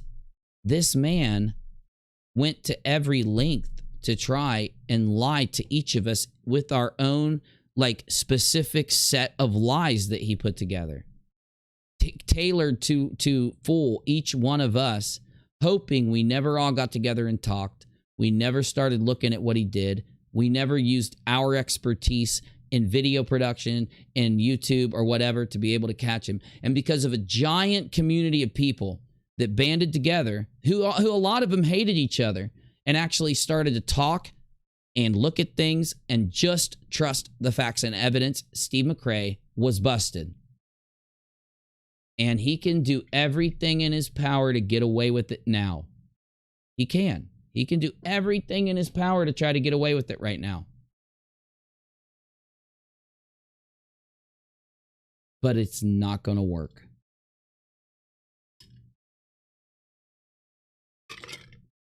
I mean it. I respect Colin. I really fucking do. Because we're sitting here now facing off against someone who has... Look, we got to be able to admit it. Steve has lost his mind. We got to be able to admit it to each other. He lives in a pure fantasy land. He is haunted by his demons. He wants to be the most honest and ethical guy. He's haunted by these fucking demons, dude. He's haunted. Trying to figure out GIMP, and I suck at it. That's why I have a Cheshire. Oh, you've seen my. So you're admitting that Cheshire faked the fucking pictures? Is you're admitting Cheshire did it? You've seen my thumbnails, and it look like I know how to do freaking. So your excuse for fucking whether or not you created the fake screenshots back in December of 2019 is that you suck? Have you seen my thumbnails? Manipulation. And you sit and say my evidence is bad. No. Canva. You need Canva. Canva's I actually do use Canva for like intros, but I'm not very good at it. But see that person though, before the one you had before, they said, "Oh, you did. Okay, great. Show me the evidence for that, and I will address that. I would love to, but I never seen any of that." But you won't show evidence of your own. You just talk and lie. You just lie. Because it never happened. I will tell you that. You know what this proves? This proves that he told Az that I didn't show the fucking metadata. This proves he tells people that I didn't show the fucking metadata. How many of you saw me do it? How many of you were at that fucking stream? Tell me in the chat. Please, God. If you were on that stream, tell me. That never I don't happened. recall either. Yeah. It's called Picasa, by the way, I think. I'm sorry, Picasso. I apologize. Yeah. Stacy says, why did Nat See, he knows what program was used. He knows how to say that shit. choose you? What do you think about the videos that a few confirmed to have seen what they still support, when they still supported Nat? I don't know. Lolcow says, agreed, Uni. I only pointed out what he said to me. I'm glad he's here. Shit, I'm entitled to say that crap. They gave me low. I think you are, Lolcow, and say it. Put it out. Get it. Argue with Colin. Because guess what? Colin ain't going to run off. He's going to stand here and he's going to talk to you and we're going to be friends. We're all going to be cool. As long as we're not the ones lying and pulling the bullshit, we're all going to be good with each other. So yeah, I'm behind you. I back Colin and I back you, Lolcow. I wasn't trying to pick on you at all. Yeah. I love all you guys, man.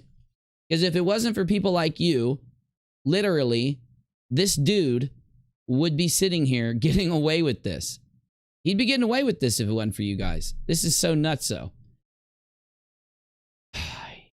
Daryl says I was here. Drunken Bullet says I was there too. We're going to find the clip. We will. Sunny Bum says I was there. Well, we will find this clip sometime. Back when I get time, I'll go back through and I'll find it. And I'm going to upload some videos, man. I'm going to fucking upload some videos or something. Well, I don't have to upload the metadata clip because it's there. But I'm going to find it. I'm going to clip it. And I'm going to show some people how he does this. This is, all it should take is one, by the way. All it should take is one malicious, purposeful lie. And everyone sitting there should be like, okay, we can't trust him. How many have I just shown tonight at all, just in this time?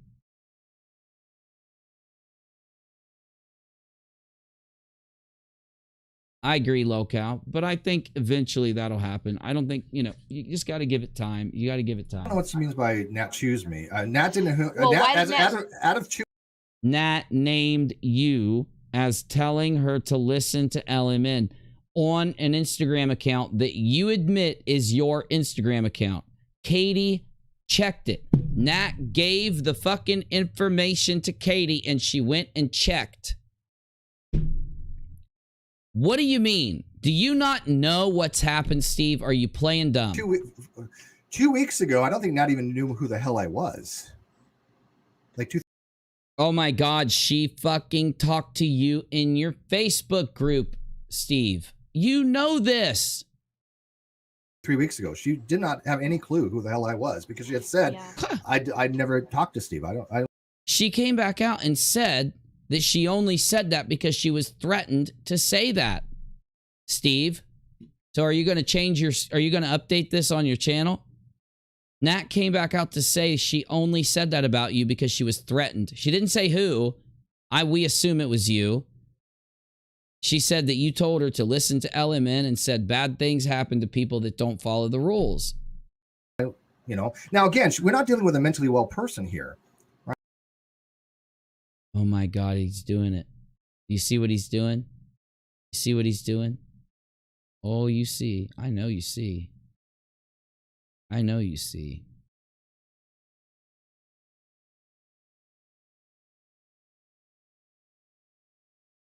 Nat, yesterday to Katie. Yours didn't look fake, and I didn't know the difference. People say not to take it as fact, rather be upfront. I struggle at present for no real from not.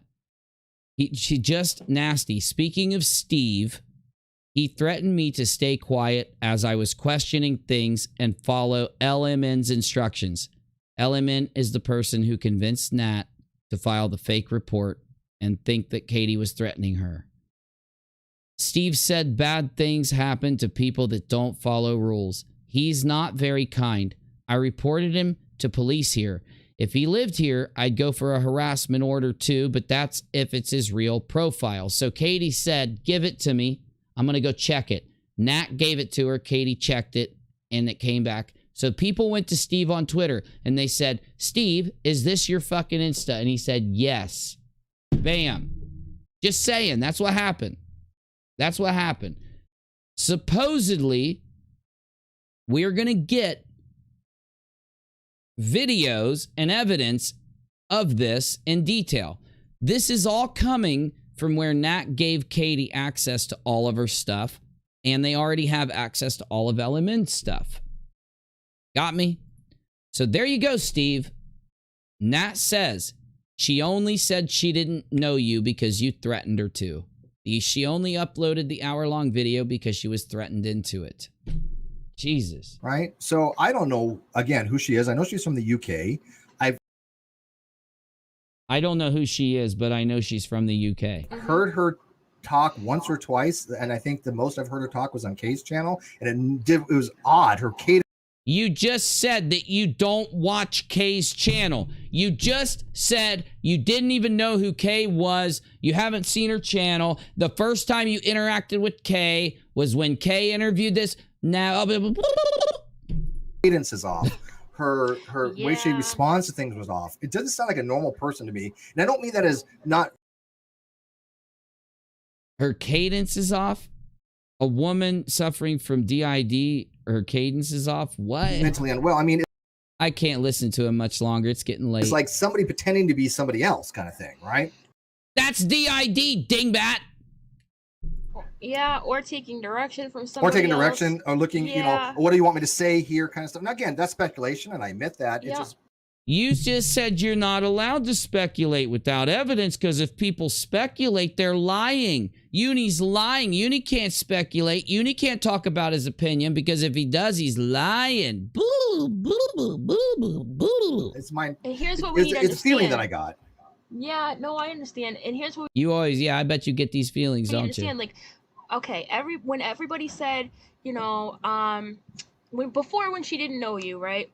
Nobody really believed her, and now she says she knows you, and it's like, oh, this is the answer. We have our answer now. So I thought that was kind of odd, because is this the answer because it's the real answer, or is it the answer because people want? LMN, for fuck's sake. She backed her shit up by giving us a fucking video of people doing this to her.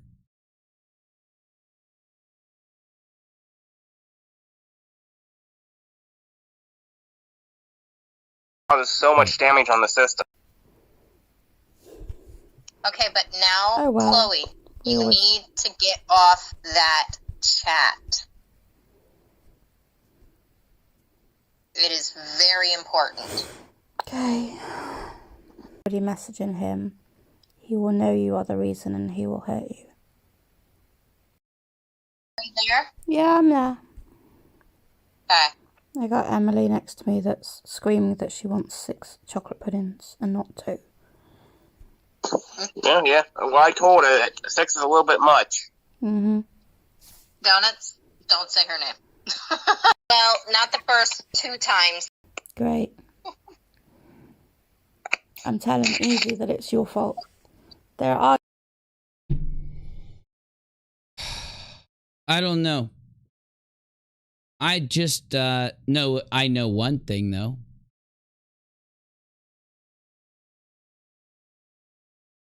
That Steve's little group of people have been harassing Katie in ways that YouTubers cannot support. If we allow people to do what Steve's doing, in a group setting to people. This is why you notice I go to my channel, I give you my opinion, I give you what I see, what I think, I give you like the reasons for it, I back it up with what's there, because if you go in and you start trying to convince people, if you start going in and you start trying to gain these groups to sit in Discord, no one can check each other. Everybody has to stick to the narrative. Everybody has to say what Cheshire says, which is a lie because it's recorded, but she wants to lie about it because the recording's bad for her and her reality is good for her. The cult aspect is where people in the cult cannot question. They all have to giggle together at people who have been R'd. They say that Katie wants to be a victim of her R, and the most disgusting shit you've ever heard come out of a YouTuber ever, right? That's all the cult. That is the cult. And this group of people who act this way are the ones that are out there. Did Nat come out and say, I went and testified to the Toddy lawsuit because I did it on my own? Fuck no. She said, Tina Alcucci's one of my best friends. LMN's one of my best friends. LMN turned on me and she's bad, but Tina's good. Steve, I don't even know who Steve is, but I've heard of him once, but I don't know him. And then goes in to describe other people like Dottie and others who, if we have, you know, screenshot evidence and other pieces of evidence that show that these people Tina and Dottie and Chesh, did any of them come out and say it's not true? We did not sit next to Nat while she was communicating with Saltsy and testifying for Toddy lawsuit. Did any of them come out and say, when we found out that Nat was going to be a witness for the Toddy lawsuit, we all told her, we'll talk to you when you're done because we don't want to affect your testimony. We don't want to get involved with this kind of thing with the Toddy lawsuit. We want to commentate on it. We don't want to try to alter it. We don't want to try to convince you. Fuck no. They all spazzed out, started lying through their teeth, go into a cult meeting. They tried to tell people how they're allowed to answer and ask questions. They avoid talking to the people like me and others who have gone through this and tracked this story the whole time, knowing it was getting extreme. And me sitting here and telling you that Nat and Katie and these other people have put out what they've got and have stated that the group, the cult, the people I call the EKC cult, the entitled Karen cult, those people were the ones, according to Katie and Nat, that tried to convince Nat to listen to LMN. They tried to convince Nat to do what she was told. They treated Nat like a child. They treated Nat like she could be used and manipulated and convinced of things. That was them. They should have never, ever tried to buddy up to Nat and become her friend. Though then I realized they've been Nat's friend since the Facebook group. The Facebook group was created when Katie had like 8,000 subs. I do think that the EKC, that Nat was a part of it. She was a part of the EKC thinking that these guys were a friend group. And I think they did that to Nat to manipulate her. I do think that Nat and other members of the EKC like Tina and LMN were people that tried to frame Katie for striking Leslie Bass and were people for trying to create the fake screenshots. I believe that the EKC stalked Katie up until the RO, and is why they've lied and defended Steve the whole time, is because they're in a cult. They all are doing this together, right? I believe they stayed behind the scenes during the NDA and the RO, and they harassed Katie from behind the scenes, salivating, foaming at the chomp, foaming at the bit, until Katie could come out. Until the NDA could expire, and then they could release the NDA. And then they all rushed out when the NDA expired to start talking about Katie again and going public with this thing that Steve shouldn't be going public with. He shouldn't be targeting the woman who he got a restraining order for how he treated her online. He shouldn't be talking about her again. He shouldn't want to. He says he wants to do philosophy. He says he wants to do all that. So why is he doing these creator summits about Katie if he wants to do philosophy and shit? Why is he so creepy and weird that he has to keep talking about Katie? Katie just wants him to stop. She wants him to stop. She wants him to stop leading people against her. Stop doing this bullshit. That's what she wants.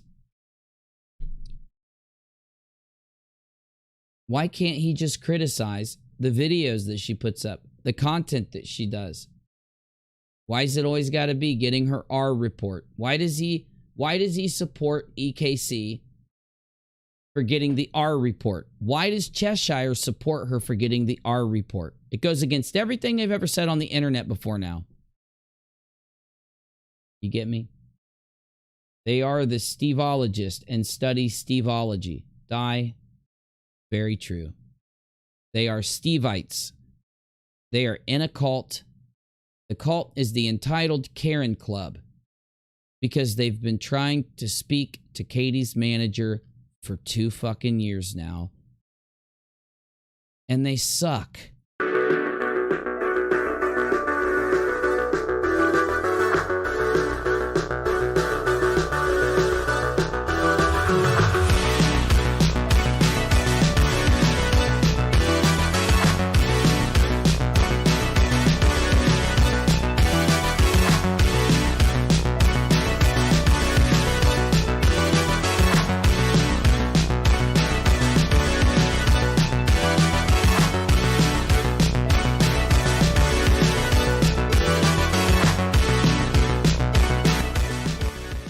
I can't get a straight answer on how long IG keeps messages. Not surprised. I have no idea. Note to everybody, this is how Steve is. He cannot change. He's always been this way. It is a curse of narcissism. It gets worse as you get older as well. Very true. Very true. You're not going to fucking shame me. You're not going to shame any of my audience because they feel like they feel. If you want to go and you want to targeted harassment and create a group like this, don't get mad when people think you're doing the worst things. It's not normal to have these things happen in a story. It's not normal for people to want to affect a lawsuit, a federal lawsuit. It's not normal for people to take one of the lawyers in the federal lawsuit and get so mad at that lawyer when he turns down Cheshire as a client and when he stops, when you think he's going to give in and work with Katie and start sending him these kind of death threats. It's not normal for any of this to happen in any fucking story on YouTube, man. Now, why is it that people think this cult is doing it? Because that cult exists. They're doing what they are doing at the same damn time. Oh my God, I left my freaking generator on. Oh no, I'm out of power. How much you want to bet I'm out of power? I do this all the time. Yep. Excellent. No power. Can't make stuff in the... I gotta go get another... I gotta go get another damn fuel can. I'm sorry to say it, man. Steve and his cult, his EKC.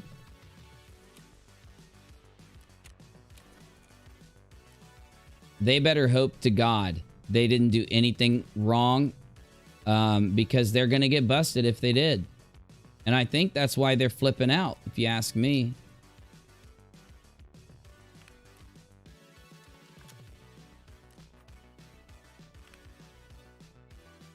I think that's why Cheshire's having these mental fucking breakdowns she's having.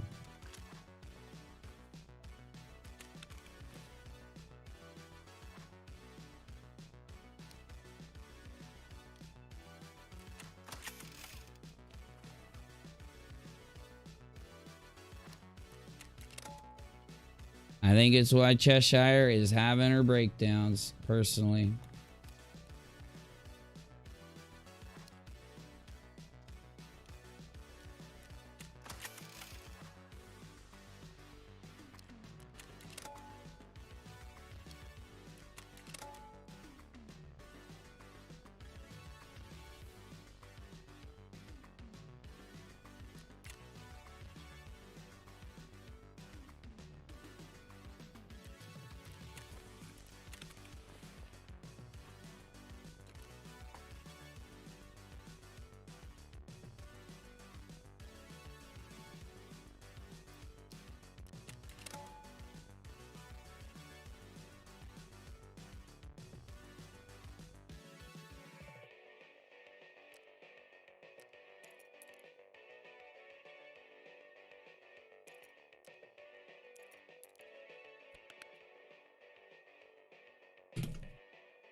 What time is it there? It's 6:20. I gotta go to bed. I thought I'd just try to do one quick run before I go to bed.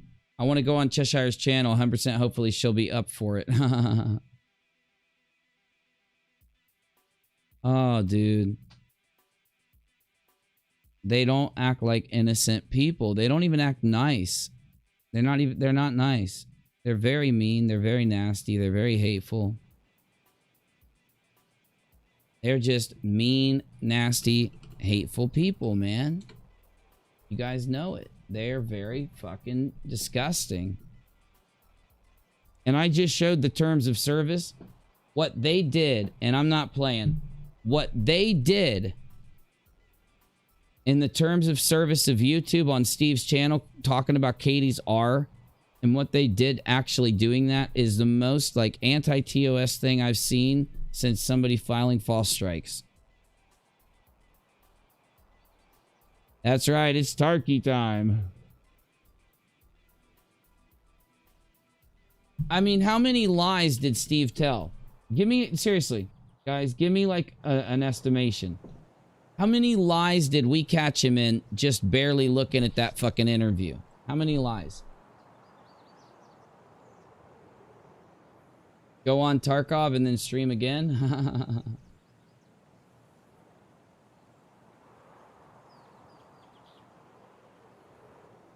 I thought Darkside Phil and his simps were bad. These guys are much worse. Chad, dude, these guys are straight up like... I mean, Darkside Phil doesn't do this kind of shit. He just basically bullshits about video games and e-begs. This is next level e-begging. This is next level. Making money by reading the R shit. Next level shit, dude.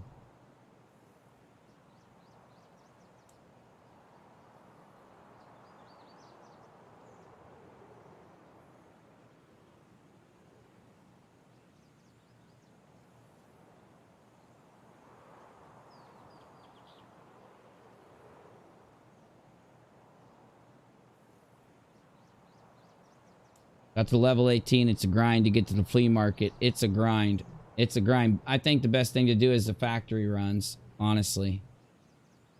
Factory runs to get to fleas, I think the best thing. 11 billion. Pippa says 0.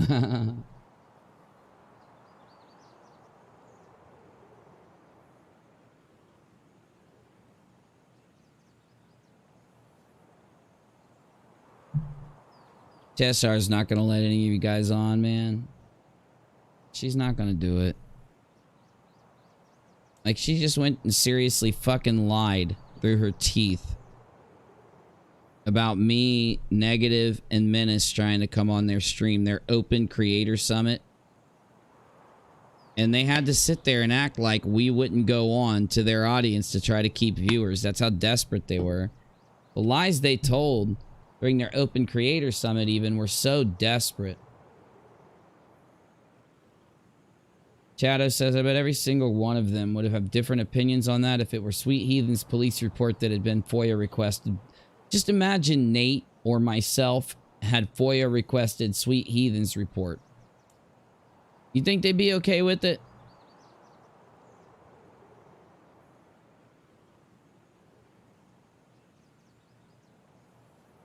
I mean, I don't know. Yeah, Burb, I have no clue about Instagram or any of that. 124.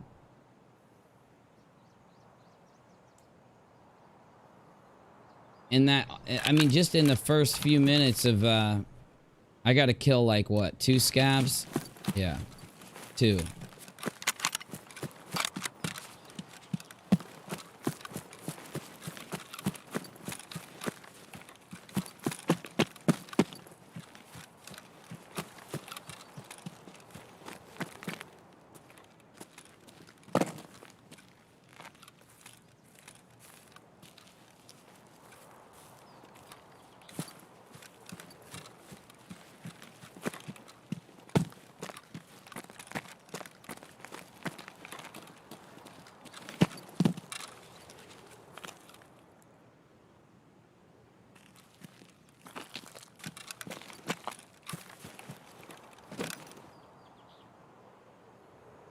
Just a little bit of Tarkov. That's true.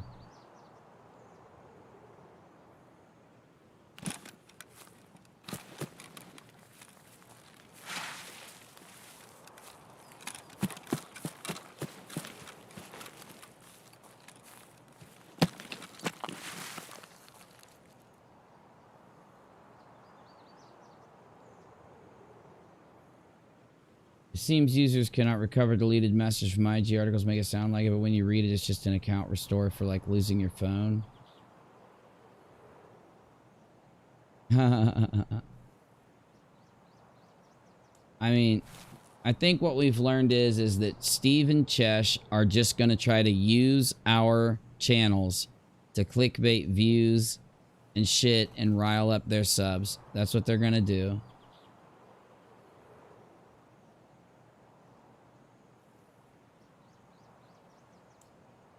And they're just gonna sit and play this game where, you know, hey guys, I haven't lied a billion times or cyberstalked and doxed and threatened 100 times. I don't understand, man. I wish that TEASPIRACY would have.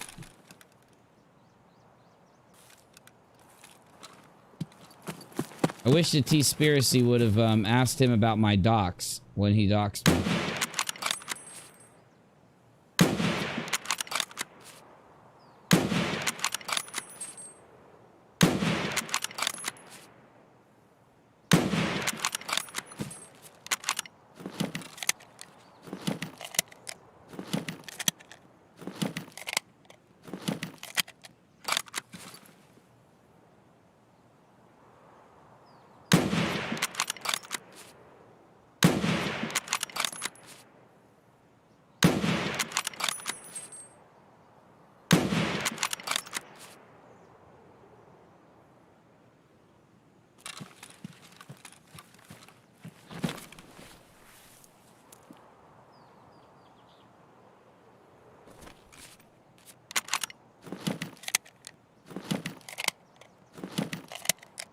Silverfish only has ever done one good thing in his YouTube career, and that was recommending Unirock's channel, so I guess he got one thing right. Hell yeah, buddy.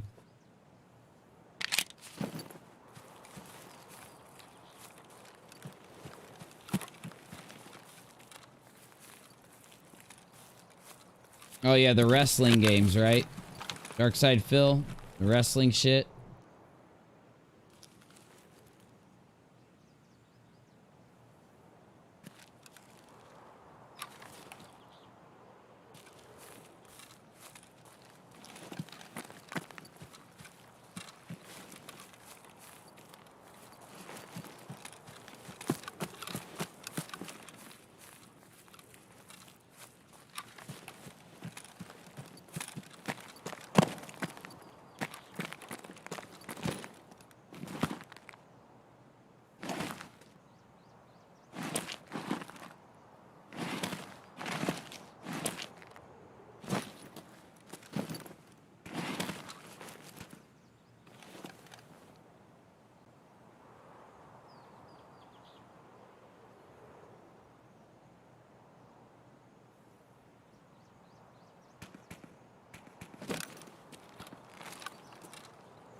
Min asked a doxing question. It was shown on screen but skipped.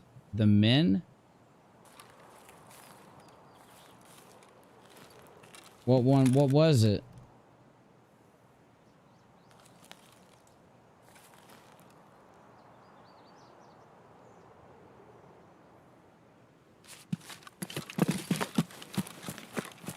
What do you mean? Try to explain that to me just a little bit.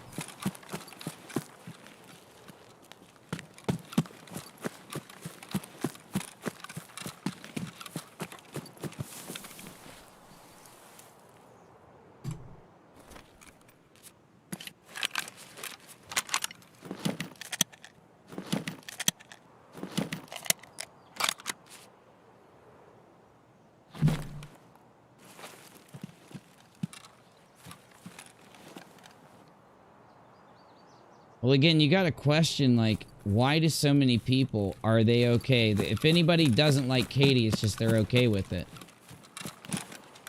It's like, yeah, it's okay to fucking...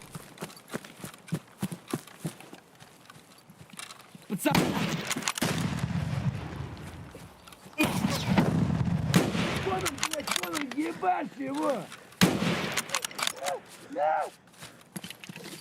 It's okay to,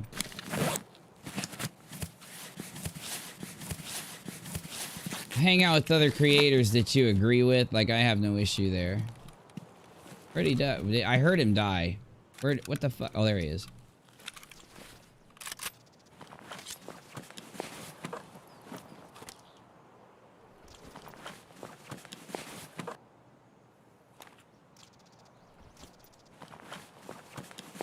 But what's going on is just so...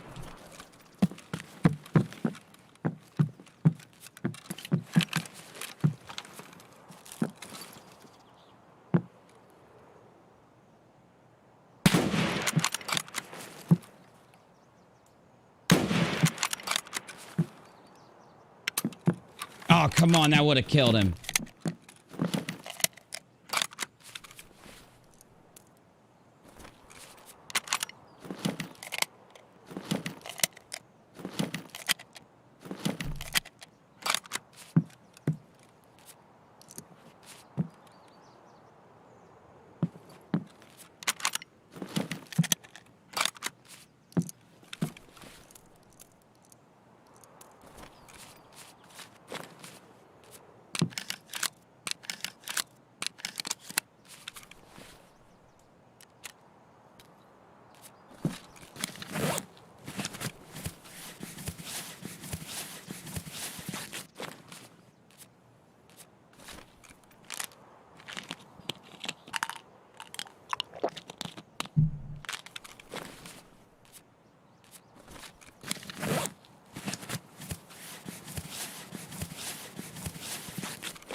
Morning. Hi, Chimera.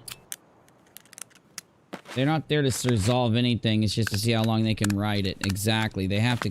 That's why you can't trust people like them.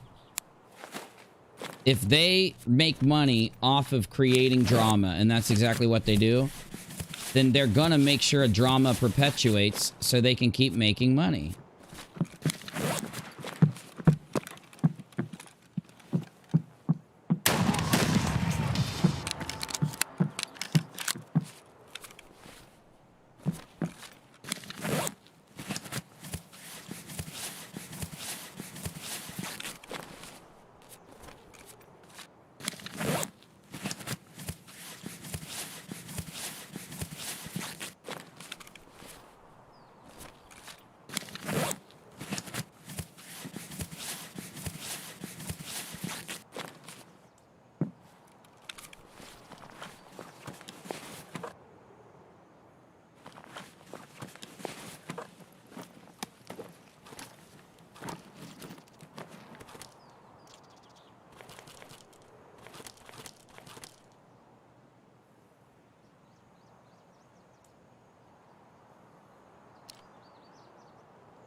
so funny, dude. He is so fucking terrified of me. He will not answer for the clips I have. He's never going to. Might as well just say fuck it. He's never gonna.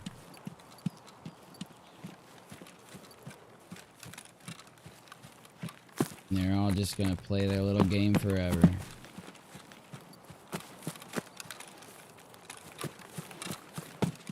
We need to talk about DSP soon. There's some updates to this DSP formula.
I need this monster, man.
Where did this little motherfucker go, dude? Shared a couple of Heretics videos on Twitter. Best one is his history of Pete's. Oh yeah, dude, I'll take a look at it, definitely. I'll share it out. I love Heretic shit. I wish he was still around.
Oof.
Player.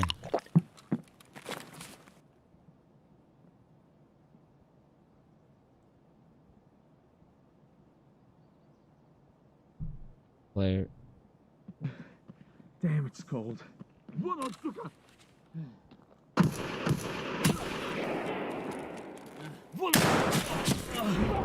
I got pinched. I got fucking pinched. I got my quest done. That's all that matters. I got pinched. Put another one on the books, baby.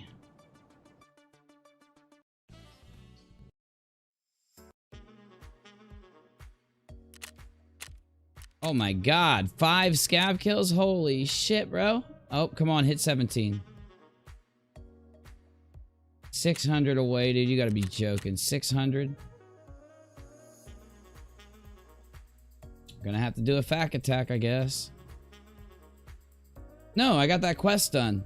It'll push me to 17. Okay. Alright. Let's go. Let's go.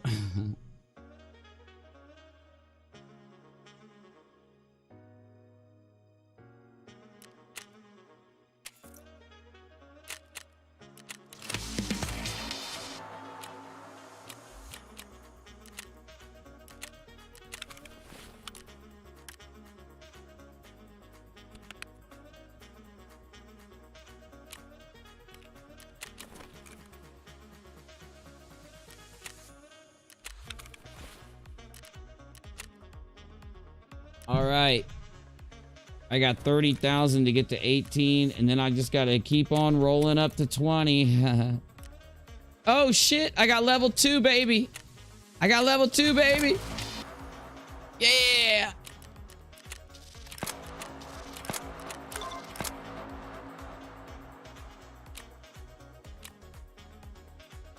Kill scavs on interchange. I love it. Markers on reserve. This is new. This is new. I like new shit. I like new shit.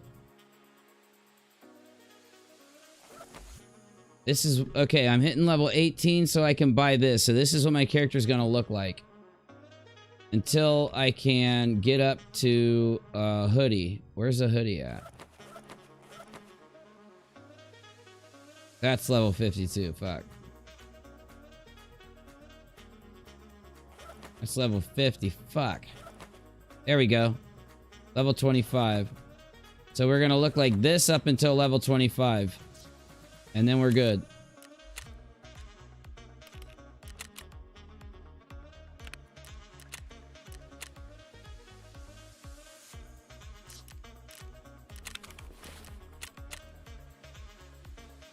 $25,000 experience, man.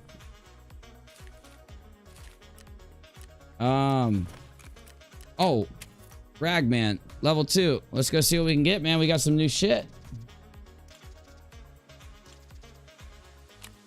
We can buy face masks. We can buy face masks, face shields now. That's good. Oh my god, we can actually get some bandanas going on. That's what I like. We can get some hats.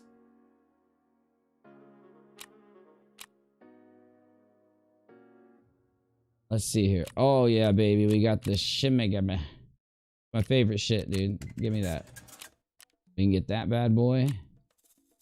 Crossbows. Those are nice. Oh, fuck. I can buy the ghillie hat. I can buy the ghillie hat. I could shop for days. I can get a nice helmet. This is badass helmet, dude. Whoa, you can get a level 4 helmet. This is level 2 Ragman. This helmet. This is a good fucking helmet. That's tight. Hold on, I want to put it on. Alright, here's what my character looks like.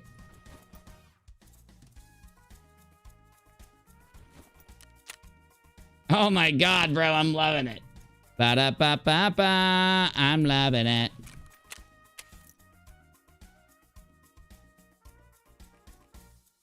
Ba-da-da-da-da. Okay, armor. I got a level 4 suit of armor right here I can buy.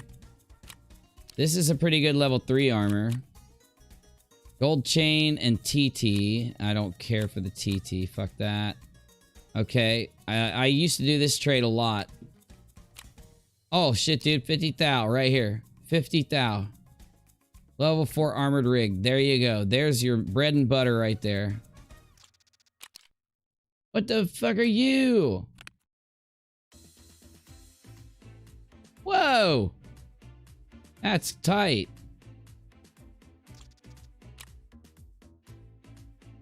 Azimuth. All right.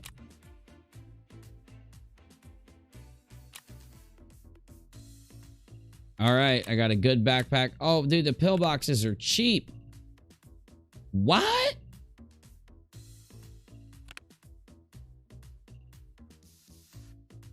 Oh, bro. These are cheap. These are cheap. This is the bigger backpack. Oh, yeah, dude. That's nice. Oh, yeah.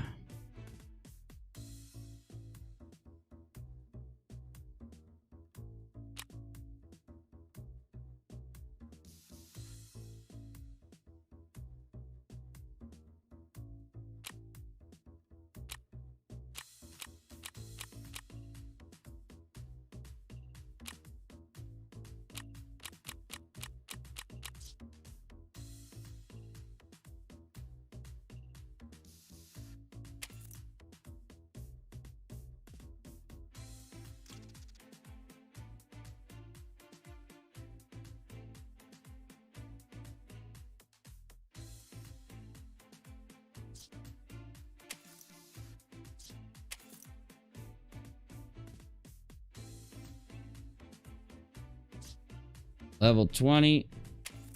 Gets him to level 2. I need to get his quest done right now. Yeah.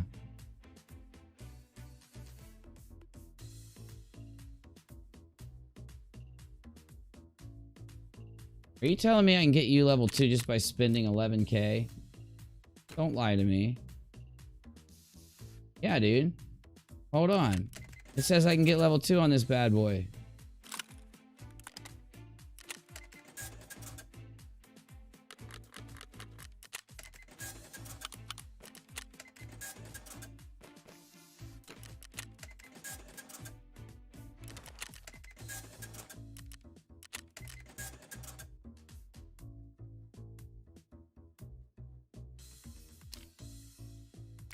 No, I'm keeping that.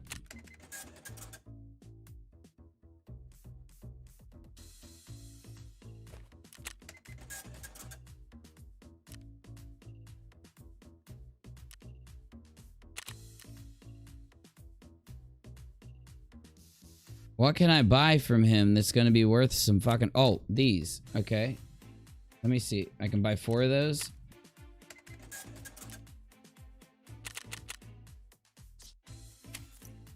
Alright, now I can sell them back, right?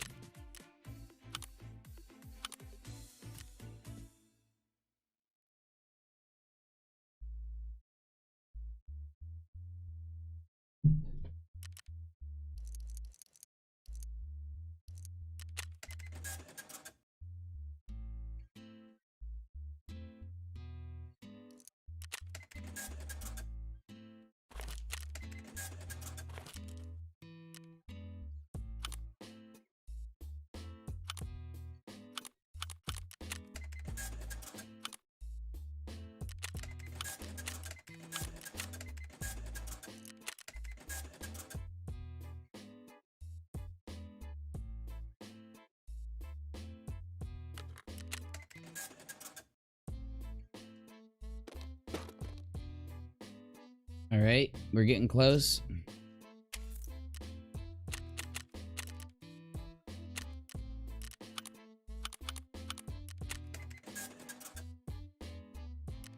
Okay. How many of you can I buy? 4? Okay. What do I, 5? Okay. Okay.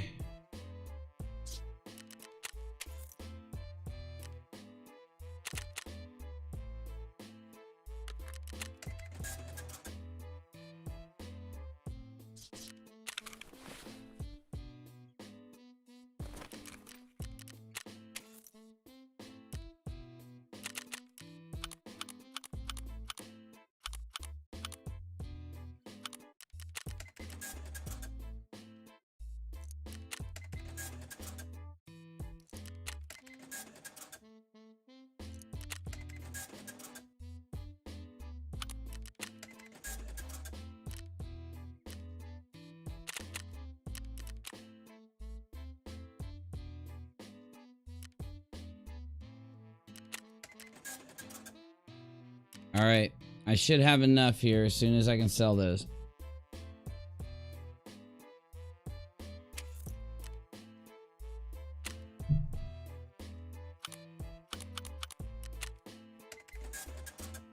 Oh my god, I just hit level 2 with Peacekeeper. You gotta be joking.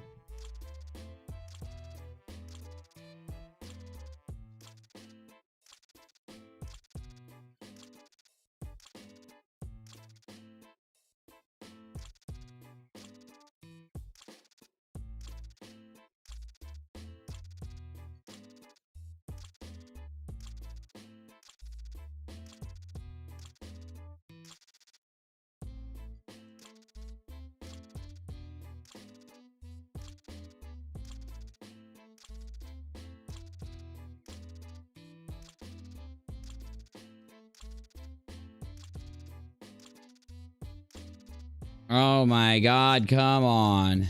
I can buy M4s. Oh my god, I can buy M4s finally. Oh my god, I can buy the player shredder, dude. Shredder, baby.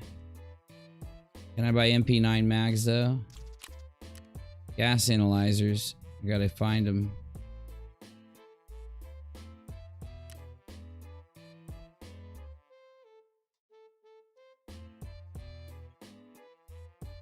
Come on, game. Damn. Okay, I can get the RMR. Tricon RMR. It's the yellow dot. New yellow dot. I can get the EOTech. Okay, that's good. Oh my god, this is a bad site. This is badass right there, dude. Bolt buffer tube. Defiance.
This game. Oh my god, the entire fucking M4 I just built, huh?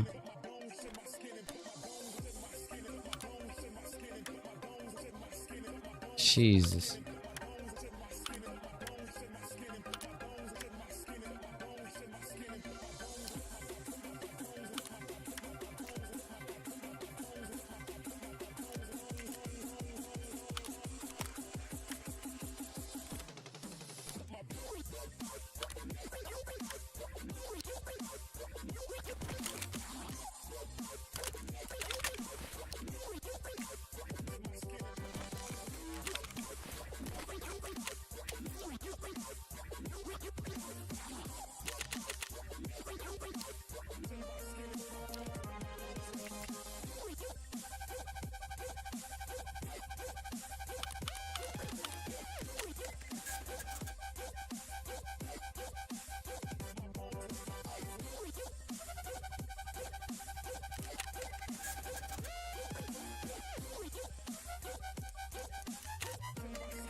What?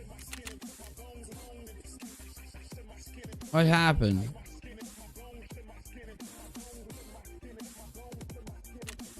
This game is acting weird, bro.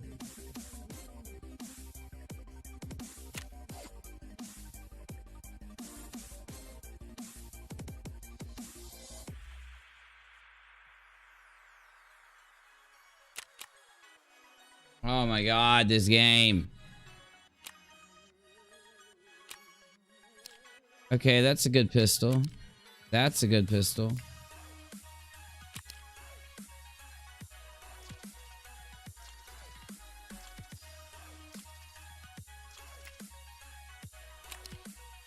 Ooh, I can do the ump. We can do the ump, baby. Ooh, baby, level 4 helmet. Okay.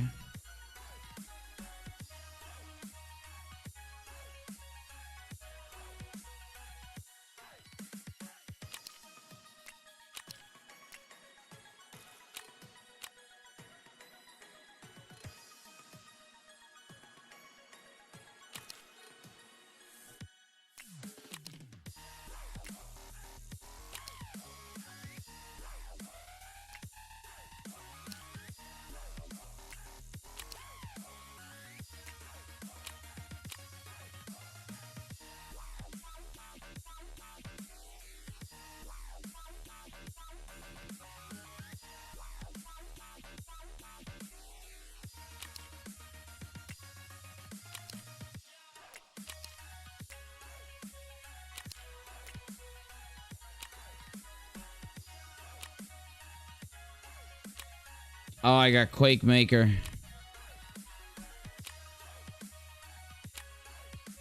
I got M80s.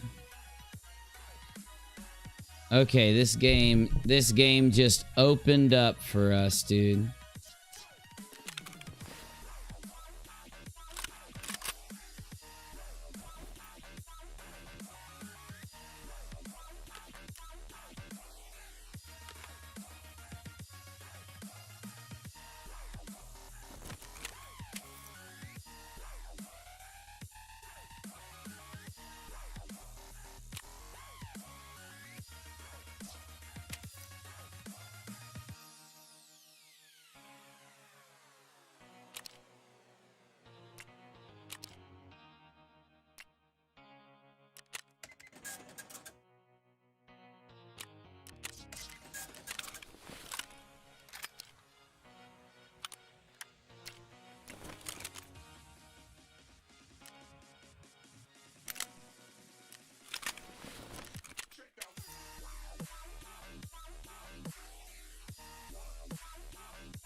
Are you telling me I still can't get these rails?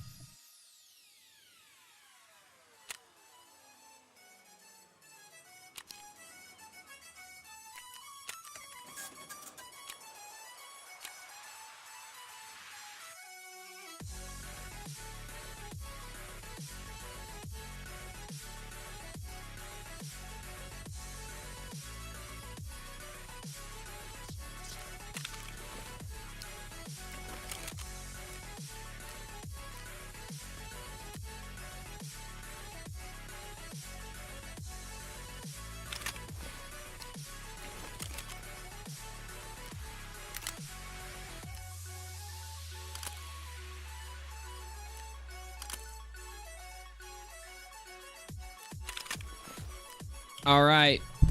We're using M4s from now on, man.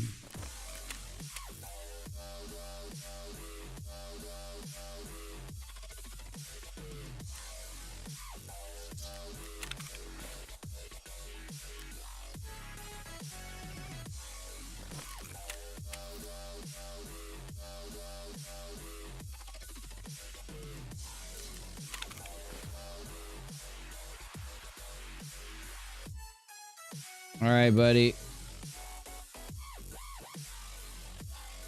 Haha, no rails for you.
All right. We are set to wreck it, y'all. All right, we got this. We got this.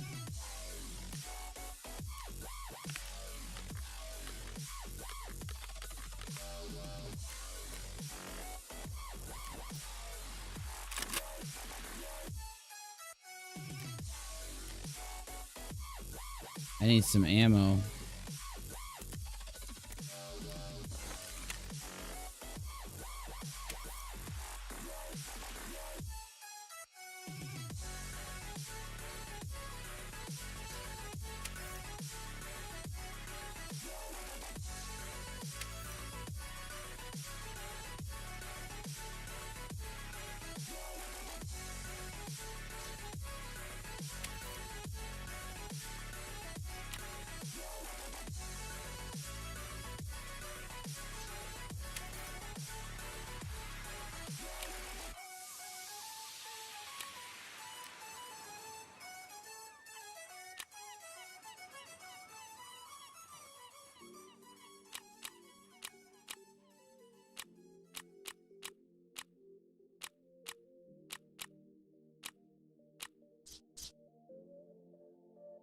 Okay. I gotta get some sleep. I gotta get some sleep so that we can upload tomorrow and do some streaming. I'm gonna take a day off also very soon. Maybe even tomorrow. I'm just letting you know. I might even take a day off. But thank you for watching. You guys are awesome. Thank you. I'll be back. I'm Audi 5000 G. Peace.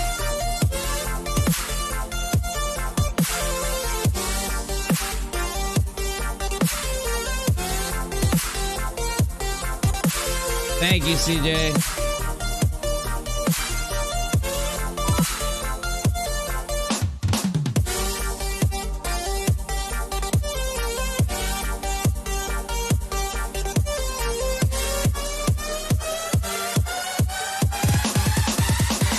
Where is your God now?